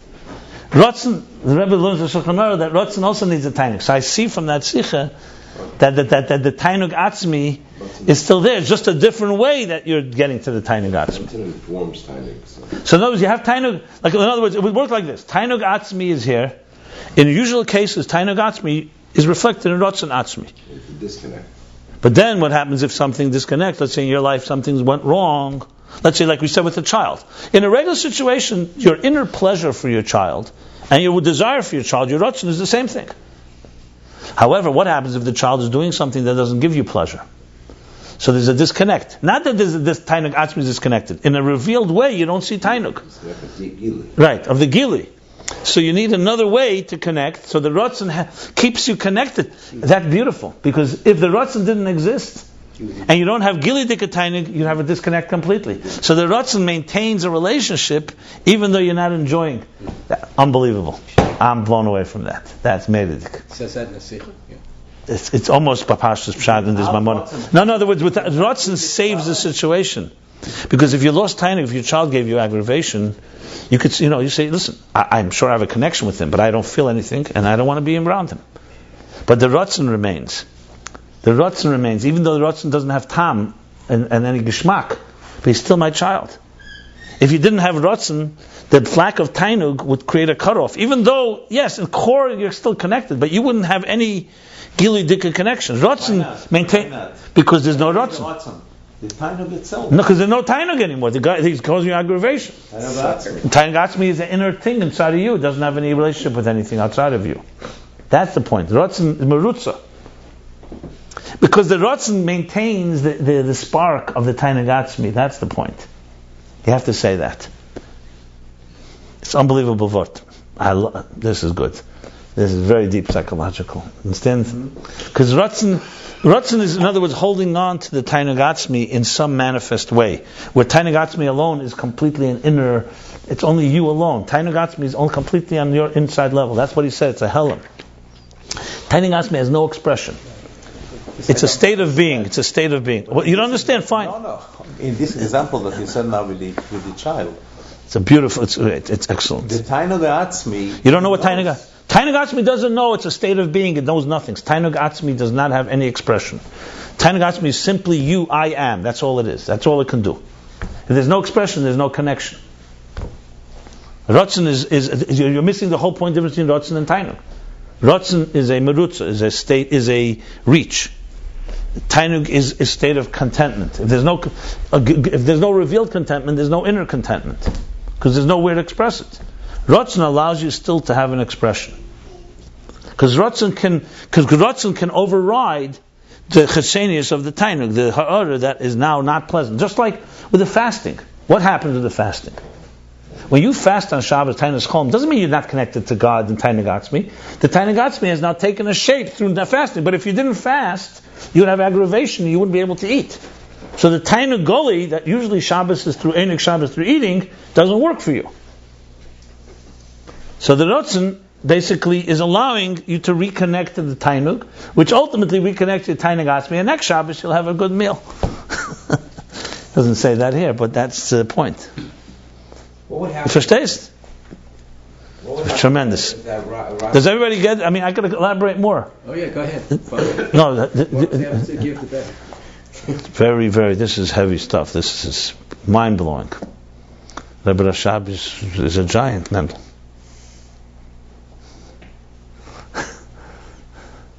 Talking about fathers and sons here, children. Yeah, Tainug Atzmi. very unbelievable vart. I got to go back to my mom. I want to make sure this is right before I publicize. But it's no. Fine, we're learning it. Will this Ratzon hang on to the if there's no oneg? Even if it's a very good question. Even if that father, God forbid, if that father knows that he will never have oneg from that child. Sometimes you can say he's holding on because so eventually he will get some oneg. Good point. What if he knows that there will never ever be no oneg? Will that Ratzon still? Yeah, absolutely. Not having oneg from his ma'aseh, but he is his child. This is something. That's a bigger thing. No, but I tell you what I think the reason is because Ratzon. Remember, Ratzon is not. It doesn't go like this. Tainug Ratzon. It's Etzem and Neshama. Tainug and Ratzon are like this. It's the Ratzon I think holds on to the Etzem Zika connection, even though that is even deeper than Tainug as a revealed state. That's the point. The fundamental connection between parent and child is atzmizik. Okay? It has a tainug atzmi because it creates a state of contentment. However, if the child is causing aggravation, you can't consciously feel content. There's no way. But Ratzon holds on to the spark of the atzmizik connection. It's not just abstinence. That my son, no matter what, it's holding on. Because it has some form of expression, it's holding on, not because of hope. It's keeping the etzem alive in some conscious way. If God helps and the tainu comes back, then obviously it's. But even not, the Ratzon is still keeping the connection alive. If you didn't have the Ratzon, the connection would be there, but you wouldn't have any conscious way of expressing it. So you would say to your son, you know what? I want you to come to my table. Makes no difference whether you call it aggravation. I want to see you. That's a Ratzon thing.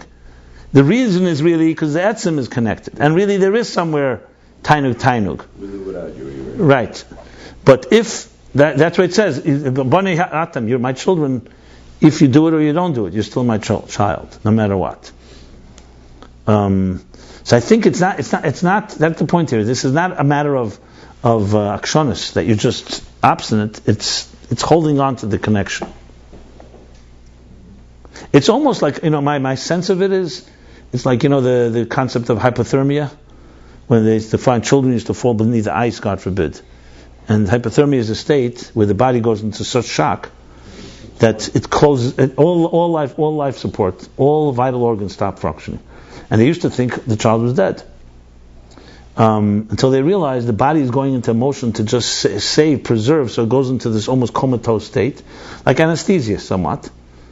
And they realized that, so it's related to preserve. So I always use it, especially today, if people who grew up in very abusive homes, so they have a concept in psychology where there's a thing called out of body, where someone who's endured serious abuse, they almost have to separate themselves consciously from the experience. It's too horrible to know that your parent can do something like that. So there's actually evidence where the child, when they describe what happened, when they're able to even bring it up, conjure it up, they describe as if they're a third party. That they talk about a third person, because it's like they almost went out of it to see it. Because what happens is, what psychologists explain, is that the child split into two personalities, where one that's enduring abuse and one that can't consciously accept that. So that child really has to reconnect. It's a very fascinating. But I can't. So I realized, I said, who gave the child such wisdom? And it's necessary, because if a child didn't do that, they would die. It would be too intolerable, consciously, psychologically, to tolerate that someone who loves me is hurting me so much like that. So it's really saving the child. So then I realized I was reading the Rambam. The Rambam writes Avadia Hager. It's just my own connections here. Avadia Hager was a great scholar, but he was a ger. So he writes to the Rambam. It's printed in the Rambam's letters. He writes to the Rambam, why am I, at the end of the day, I'm a second-class citizen, basically. I'm a ger. I know the Torah says 5 times you're supposed to love a ger, and then a ger, constantly. But at the end of the day, I'm a newcomer, a tzuger kumene. Worse than a Baal Shem? Yeah, much worse. So the Rambam answers him, and the Rambam is not, just cute with words. The Rambam says to him, on the contrary, you should be envied, because born Jew, his yichus goes back to Avram, Yitzchak, Yankov. And your yichus goes to Misha Amar V'Haya Elam. You direct to God. And this is the Rambam writing. So I saw it, it's a tremendous word. Now, God, I understand he'd rather have the channels of Gilui, Tainug, and all that. But the point was, and I mamish related psychologically, that I tell people, I said sometimes, and not justifying the abuse, but the connection that you create now is real because God protected you as a child and took you out of that abuse. So hypothermia ends up being a lifesaver. Why I'm saying this is, in other words, the Ratzon is like almost the thing that keeps the spark alive, even if everything else fails. So if God didn't have a Ratzon for us, only had Tainug, hey, Tainug ain't working. You did what you did. I can't have pleasure from that. I Tainug Atzmi, but Tainug Atzmi is God's, but that's in God's domain. It has no connection to us. It won't help us. I want you to be there for me, even though you have no pleasure with me. How's that possible? Only because there's a Ratzon that remains. So even though there's no Tainug, the Ratzon remains. Tainug ha'aras ha-Tainug, obviously. Did you not say that the reason the Ratzon remains is because it's Tainug? I want to rephrase that. It's because Tainug Atzmi, and because the Atzmi is there, and therefore there's a Tainug Atzmi. Yeah, I would say that. Atzmi. Yeah.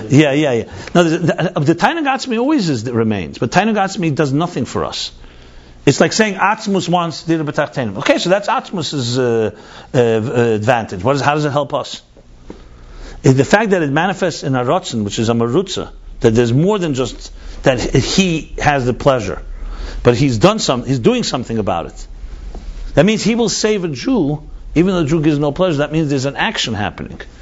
That action is what keeps it going. That's the point. Now, I wanted to just say one thing with Avadia Ger, because the Rebbe I just saw by a few months ago, Cantor Malavani from the Fifth Avenue Synagogue went by the Rebbe. He tells the Rebbe in Yiddish that he has a child that's autistic, and a very serious autistic. He's already in his 20s. He lives in a special home in London. They're going to visit him. So he wants a bracha. And he says that, so the Rebbe says, it's mind-blowing what the Rebbe says. You saw the piece? You got to see it. It's the Rebbe classic. The Rebbe says, they say autistic children have no connection to others socially, no social connections. But you should know they have a complete connection to God. And it's not disturbed by connections to others, to other humans. So the Rebbe says. And he says, Mamela, that you should cultivate that. It will help the child. The connection to God. Yeah. So he says to the Rebbe, yeah, it's true, my son says a bracha. And we bought him out of a conference, tzitzis. He has a special, you can see he really does it with a passion. He says this to the Rebbe.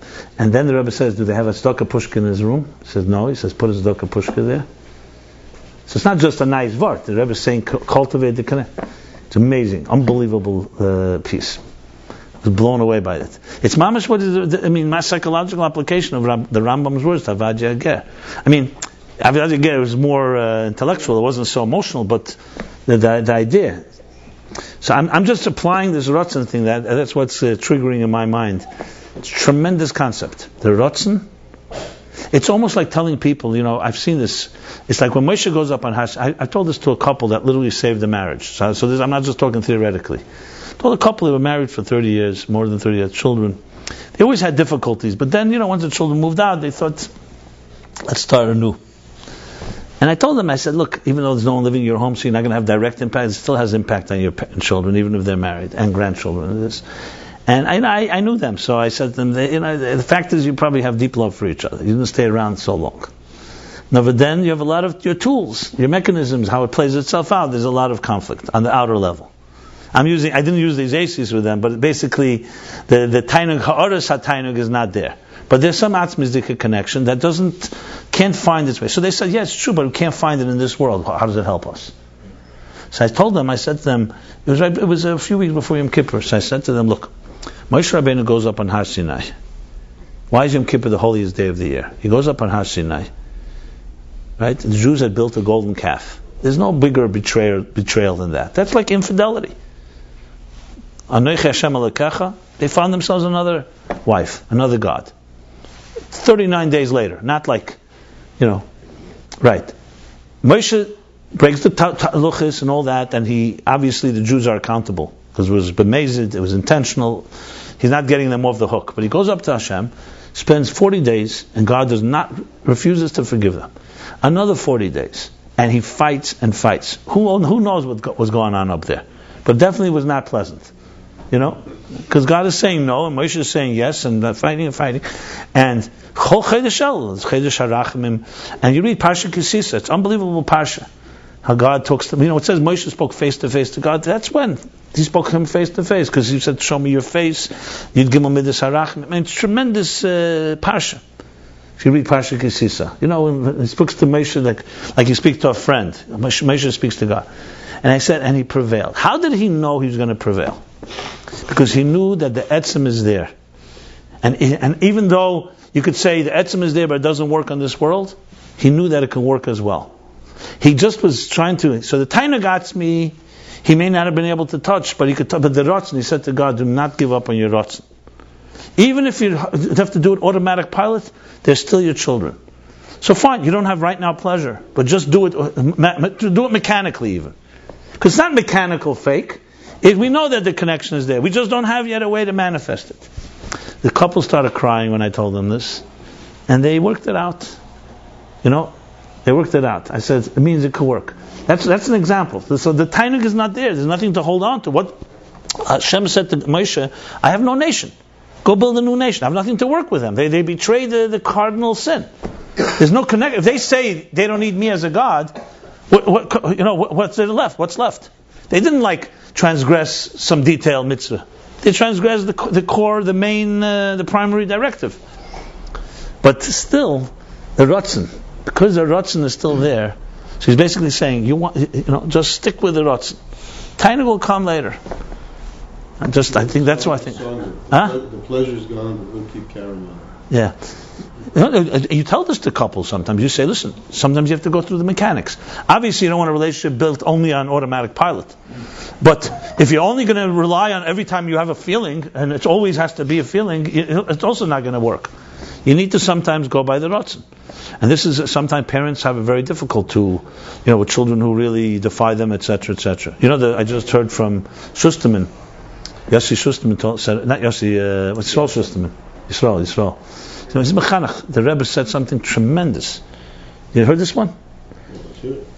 A guy was by the Rebbe. He says, my son is Nabach. He left Yiddishkeit. He started crying to the Rebbe.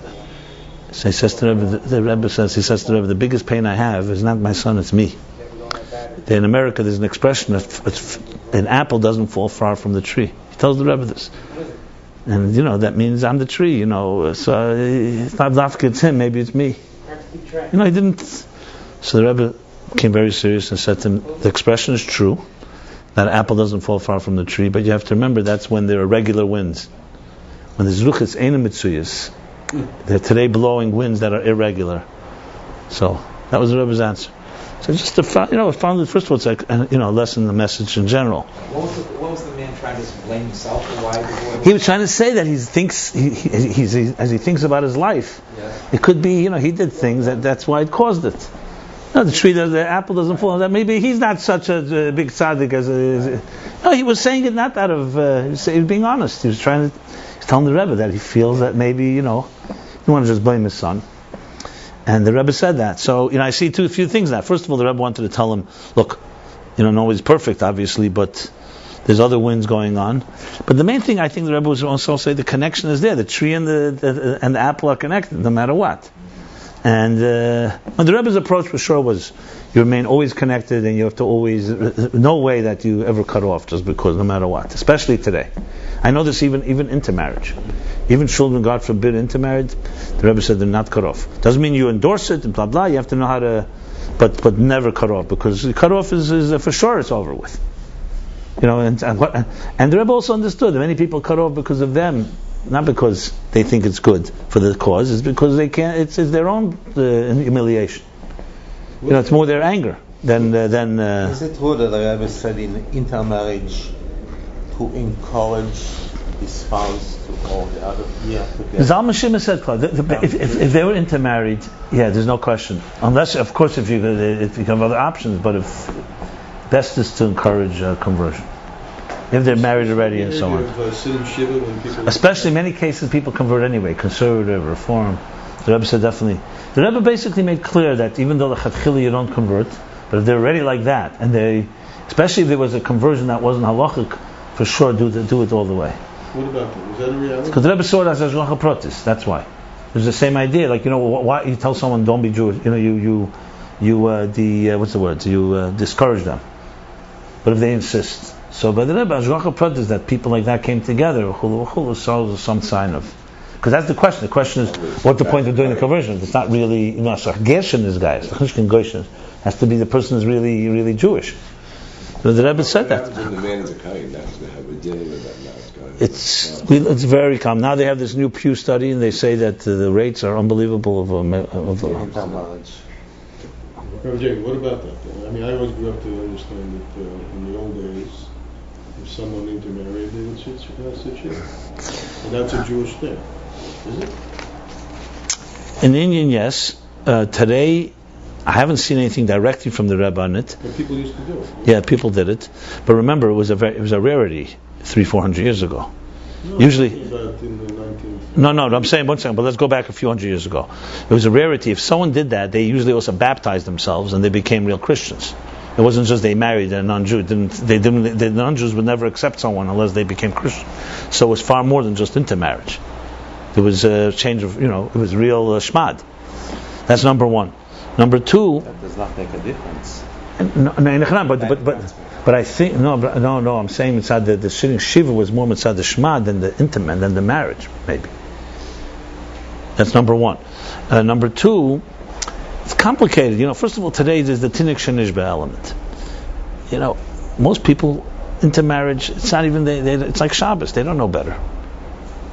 Guaranteed that almost all don't know better. Some argue that tinik shenishba goes on everybody today, even the most frum Jews. Yeah, because but frum b'chitzeni. The question is what's going on. So that's why it's more complicated. I mean, sitting shiva. Let's be honest. Why are we sitting shiva? If you're sitting shiva because you're on a high spiritual level and you want to, most people sit shiva because they're humiliated by the whole thing, and they're angry, and it's a way of protesting. I don't know if it's coming necessarily from the highest level of refinement. And I'm not never blaming parents, but you know how you say intermarriage. The problem began 20 years ago, not the day they got intermarried. What kind of identity did they have? Now, God forbid, don't get me wrong. I know people growing up in beautiful Jewish homes that intermarried, and the things happen. It's a strange, crazy world. But I mean to say, and I'm not trying to point fingers here, it's more complicated today. It's far more complicated because, and I think in general, a lot of these type of things have to be far more lenient. Now, listen, you could sit shiva, no one has to know you have to sit shiva. Who says sitting shiva means you have to have shiva calls?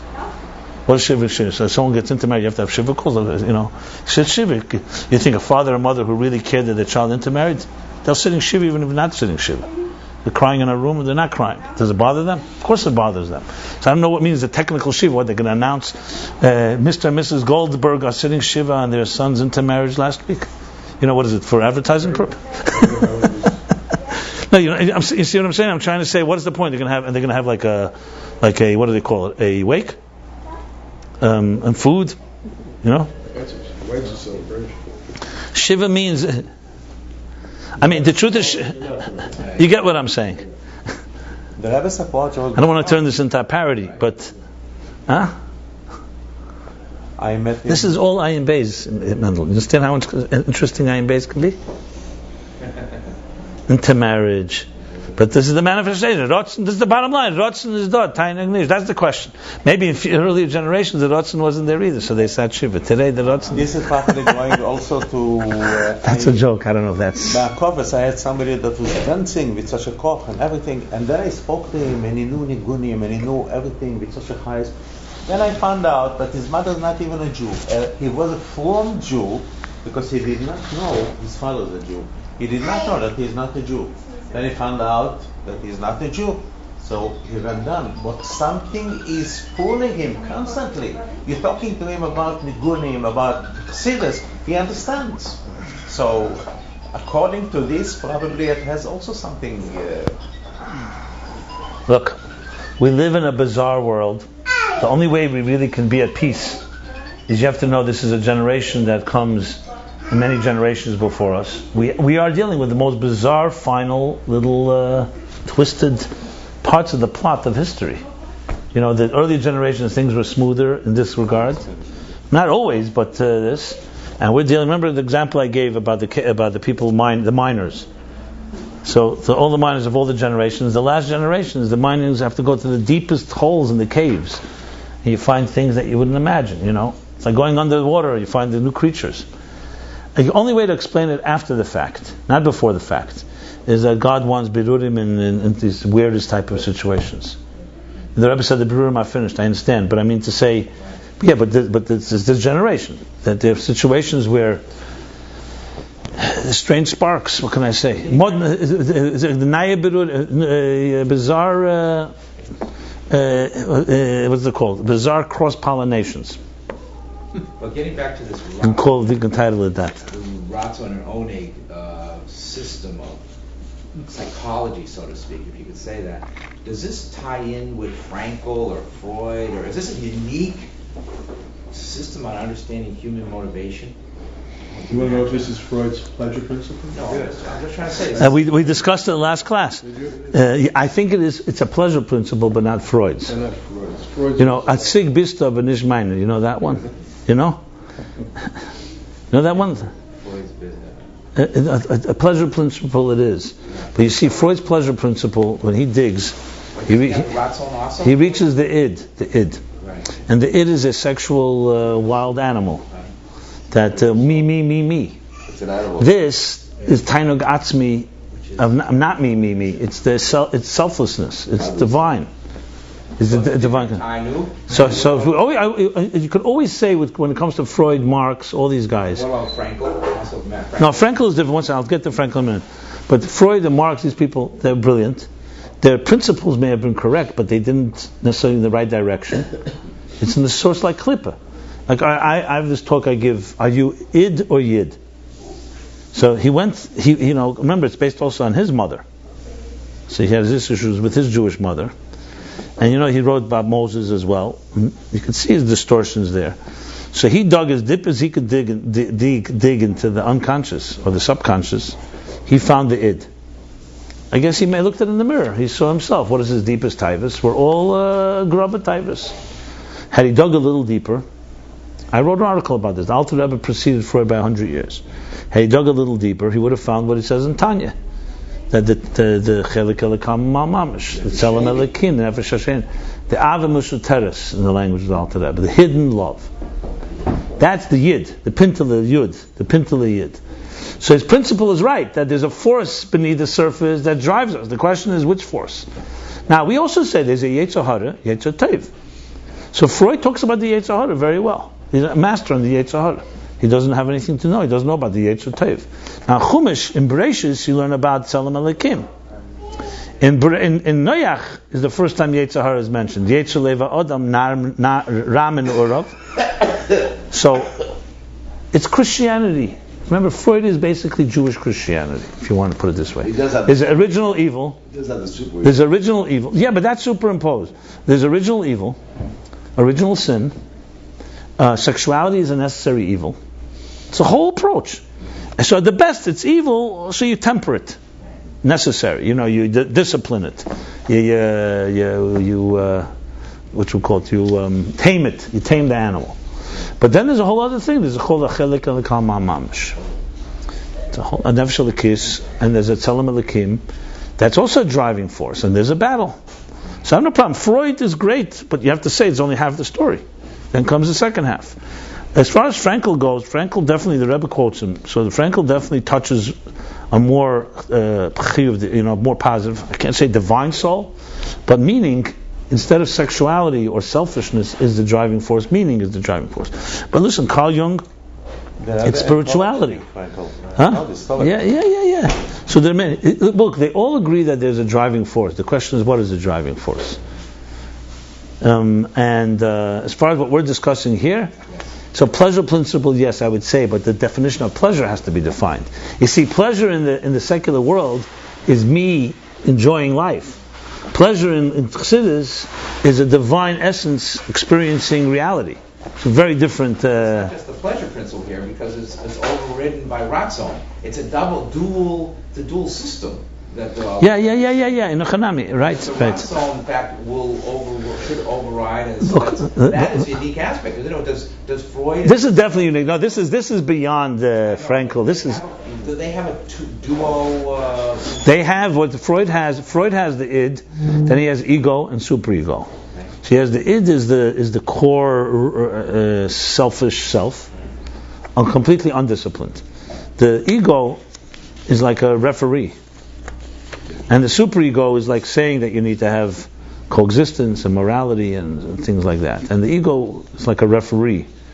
And bottom line is, it's a battle also going on. But at the end of the day, the deepest part of a person is selfish. It fits with Darwin's approach. Survival of the fittest, selfish gene, it's the self. The concept of a divine element can only come from either faith or the Torah. Because if you study human beings, you're going to find more selfishness than you're going to find selflessness. So you need that type of revelation. But the only thing I would add is, as far as the model, turning this into a psychological model, I don't think there's anything close to anything like that. Nobody's even translated like that. It's tremendous. If this was turned into a psychological, it's far beyond light years, almost anything that anybody's done. It'd be a tremendous project. It would be life-changing. This is psychology. 100%. Yeah, but only when you apply it this way. You know, you can just learn this. You can skip these pages. Ratzon, Tainug, Eibishter, weitergegangen. You don't even relate to it as a psychological model. I just want to add one more thing. Ratzon, Tainug, I would also say there's L'umazeh. He doesn't talk about the negative, but I could see the same thing the other way around.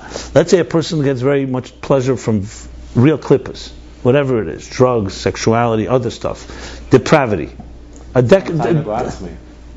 Moving a poshet, that's vashteich. But it's l'umazev tainagatzmi. It's a very strong pleasure now, and pleasure, as we know, that never gets sated. It always wants more. So it's hungrier and hungrier and hungrier. For more, it has to go lower and lower, because it's like addicted. So you have an addiction here that's unbelievable. Gives a person deep pleasure. The sexual pleasure is probably one of the deepest pleasures there is. And a person gets addicted. Then there comes a point. They may even get sick of it, but they're so addicted to it that their Ratzon takes over. They just do it because they do it. That became their habit.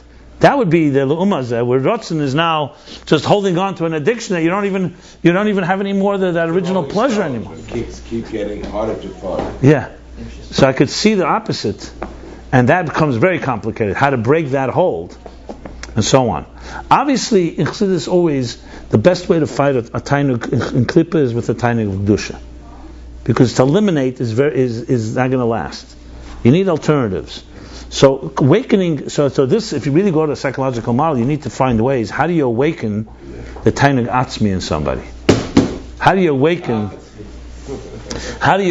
that inner contentment with I am? You touch this tainug atzmi. That's the key. I would say that's the operative challenge. How do you awaken the pleasure of I am? I am. How to awaken that? No, not in selfish ways. Not I am as meaning. I am. Yeah, that I am. I am as There's a godly. Yeah, that's what I mean. Yeah, that's what I mean. I am. I'm in the inner, like almost the childish, the child before it's been jaded. Experience of I am.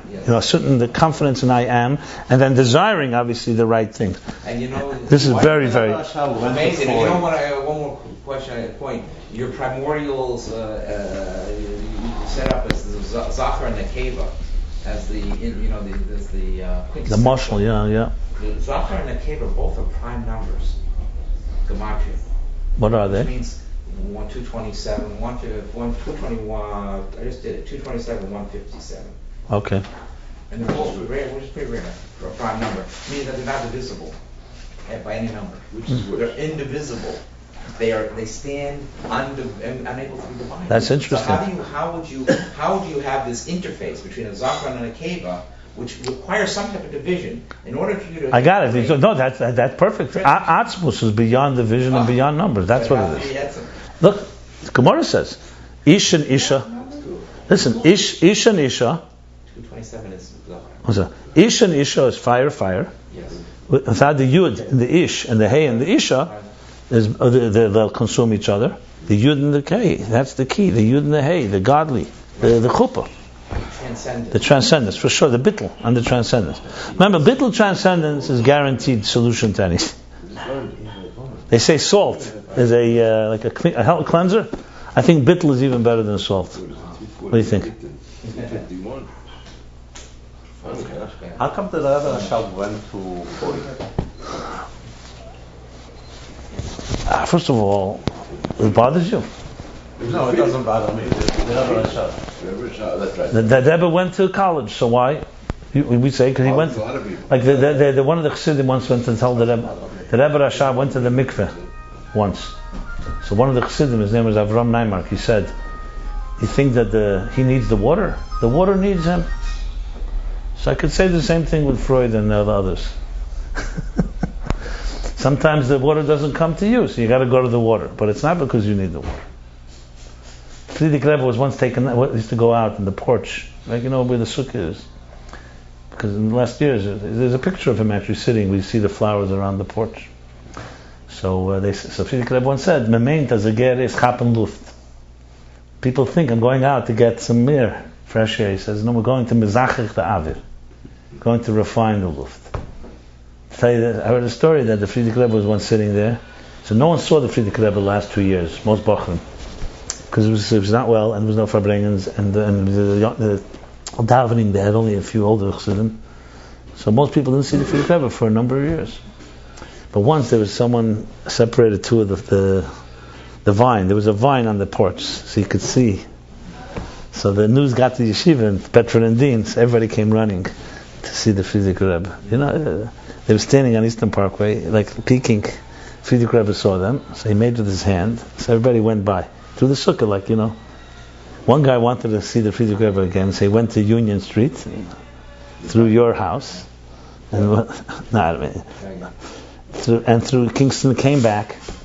A few minutes later, or a little half hour later or something, Frierdiker Rebbe's secretary calls the yeshiva. They should tell that bocher, as a bocher darf sich nicht drehen in the gassen. The bocher doesn't have to hang around the streets. In other words, the first time was the Seder Rebbe, the second time, the bocher darf sich nicht drehen in the gassen. My understanding with the Freud is very simple. First of all, it doesn't bother me. I don't care. The Rebbe goes anywhere he wants to go. It's all fine with me. Our Rebbe is there, and that's it. He knows what he's doing, and I don't really need any explanations. But Pashtus, I would say very simple. First of all, like I just said, maybe the Rebbe Rashab saw that the 20th century would be consumed with psychoanalysis, or need to be Mavader, the father of psychoanalysis. Rabbi Dixon, just could I remind you about my wedding tomorrow night, if you have a chance? It's Holy Torah. Absolutely, Mazel Tov. Yeah. That's number one. Number two, even more specifically, it's the word chela, illness, is Gematria Memtes 49. So it says by Chelas Ava, it says Moshe Rabbeinu, until he went on Har Nevoy, Nun, Shara Nun, his whole life he only attained 49. And it says on him he was a chela, because he was missing Shar HaNun. Till the last day of his life, he hit the Shar HaNun. The Rebbe says in the Sikha, the same word chela that you use on Moshe, listening Shar HaNun, you say on every, God forbid, every diseased person. So I don't have a problem that Rebbe, living in this world, the Ma'aser of the Mittler Rebbe, that he had to find in himself the chsadim, subtly. So the Rebbe is a Rebbe from the Welt. That is said al chet, that the Talmidim explained, because he was a neshama klolis. So he's saying al chet, not because of him, because of the Dor. Which means Bedakus, he also has it within him. So what's the Pella? The Rebbe Rashab went to Freud. Bedakus, the Dakus, he had something that is Mefshe Shar HaNun. And you go to Elam Hazard, Freud, and look what Freud answered that Rebbe Rashab was, he didn't say to him, take a pill, or come to therapy. He said to him, reconnect to Chassidim. Says to Chalein that Freud that Gezenas is nishta idol azach. He doesn't say, he says clearly. It said that Rebbe Rashab had something with Atzovim. Like disturbed or nervous or whatever it was, whatever it was. Atzovim is the nervous. First of all, we don't even know what that means. But whatever it means. Then he says, but then he says, look, anyone writing this is definitely dealing with complicated matters. Something I heard the expression, I don't know if Freud said it, but that his heart cannot reach with his mind. That's what Freud answered. So Freud said to him, he said, the cup is aggressive with the heart's can vertragen, and the heart's aggressive with the cup can vertragen. It says different lashenis. So that's his answer, Freud's answer. And then he continues and tells him, so reconnect to the Chassidim, see how they need you. So you can see clearly that Meredach nicht grobe Sachen, Meredach wegen a edel connection, a Rebbe, bedakus. I see the Tzemach Tzedek, the Rebbe, after Chav Shvat, whatever. I'm not explaining. I'm not a psychologist, but bedakus, the dakas. There's an element of Shara Nuna's missing. You know, we don't even have the first shot. So how are we going to relate to the last shot? You know, there's also the famous story I just have to throw in the Imre Bina Maisa. So Chaim Ber Vilensky, the Rebbe Rashab, sent him a letter to explain a piece of Imre Bina. And Imre Bina is a very deep Mittler Rebbe's. A lot of Ayin Beis is built on it. Rebbe Rashab said once that he lost his hair learning Imre Bina. So he went to send him a question. Chaim Ber Vilensky from Kremenchuk, they were the big masculine, they understood Chassidus. Kremenchuk was the name of the city. So he didn't answer. So Rebbe Rashab asked one of the Chassidim, why is Chaim Ber not answering me? So he went to him and said, gave him a chelik. He said, the Rebbe's, what's the matter with you? The Rebbe writes, you should answer. He says, the Rebbe will figure it out without me. Imre Bina. So Rebbe Rashab responded when he told him that. He said, of course, I don't need him for that. I just wanted to know, how can you figure it out with human intelligence? So guys, going to Freud is the human side of dealing with something, you know, some type of tfisa in Elam. I can go on and on. You can fabring. I'd have to tell. You have to go with the Yisodis. If the Yisodis as a Rebbe, so if you figure out wie kommt Rebbe done. If this causes shilas as a Rebbe, then I'm not saying you. Then b'chlal nishtovas sedaden. So what are you going to find an explanation?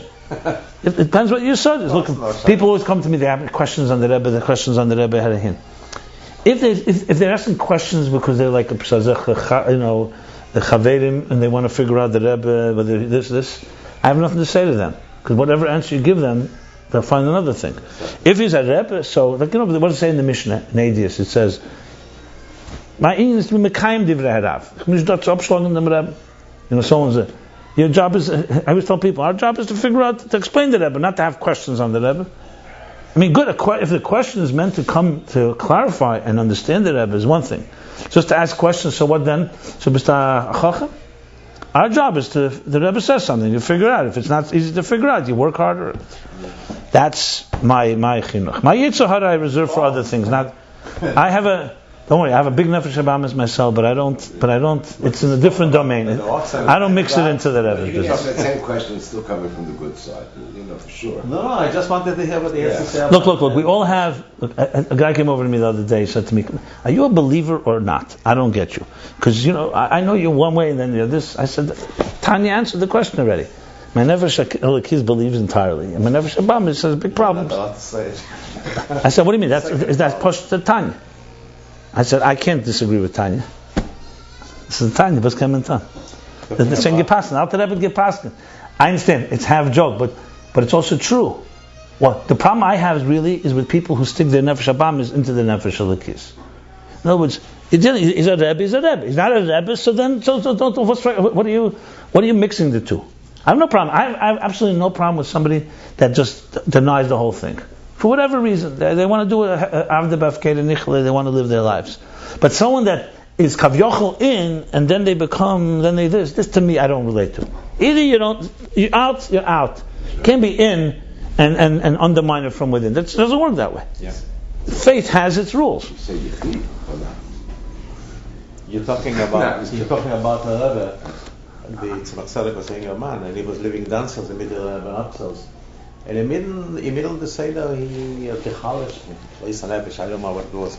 So his Rebbe son ran up to her father, the Mitzvah Rebbe. He must come, so he gave a red handkerchief. Cloth, and he said, put it on his face, it will be okay. So it was okay. Half an hour later again,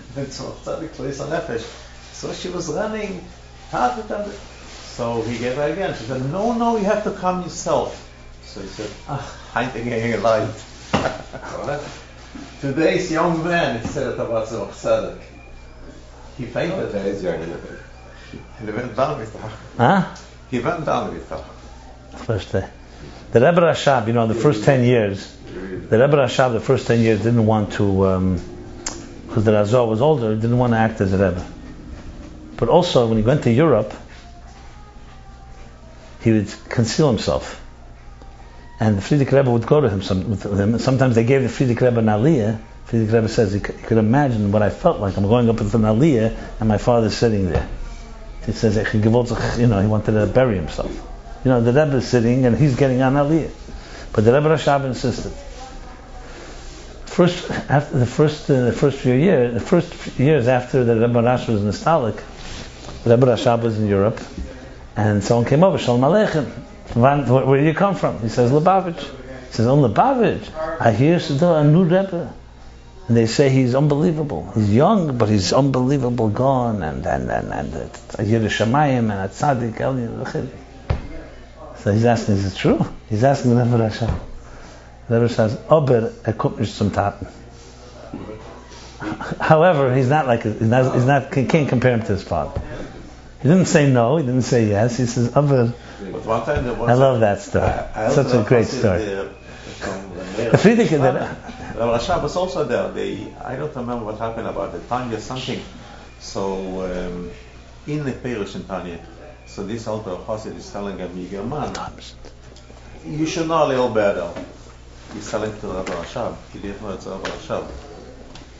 Yeah. Can you let's stop here. So I did a summary basically of chapter 100 and 200 and 202. We still have to go back to 203. Okay, fine, it's a summary. We'll stop here.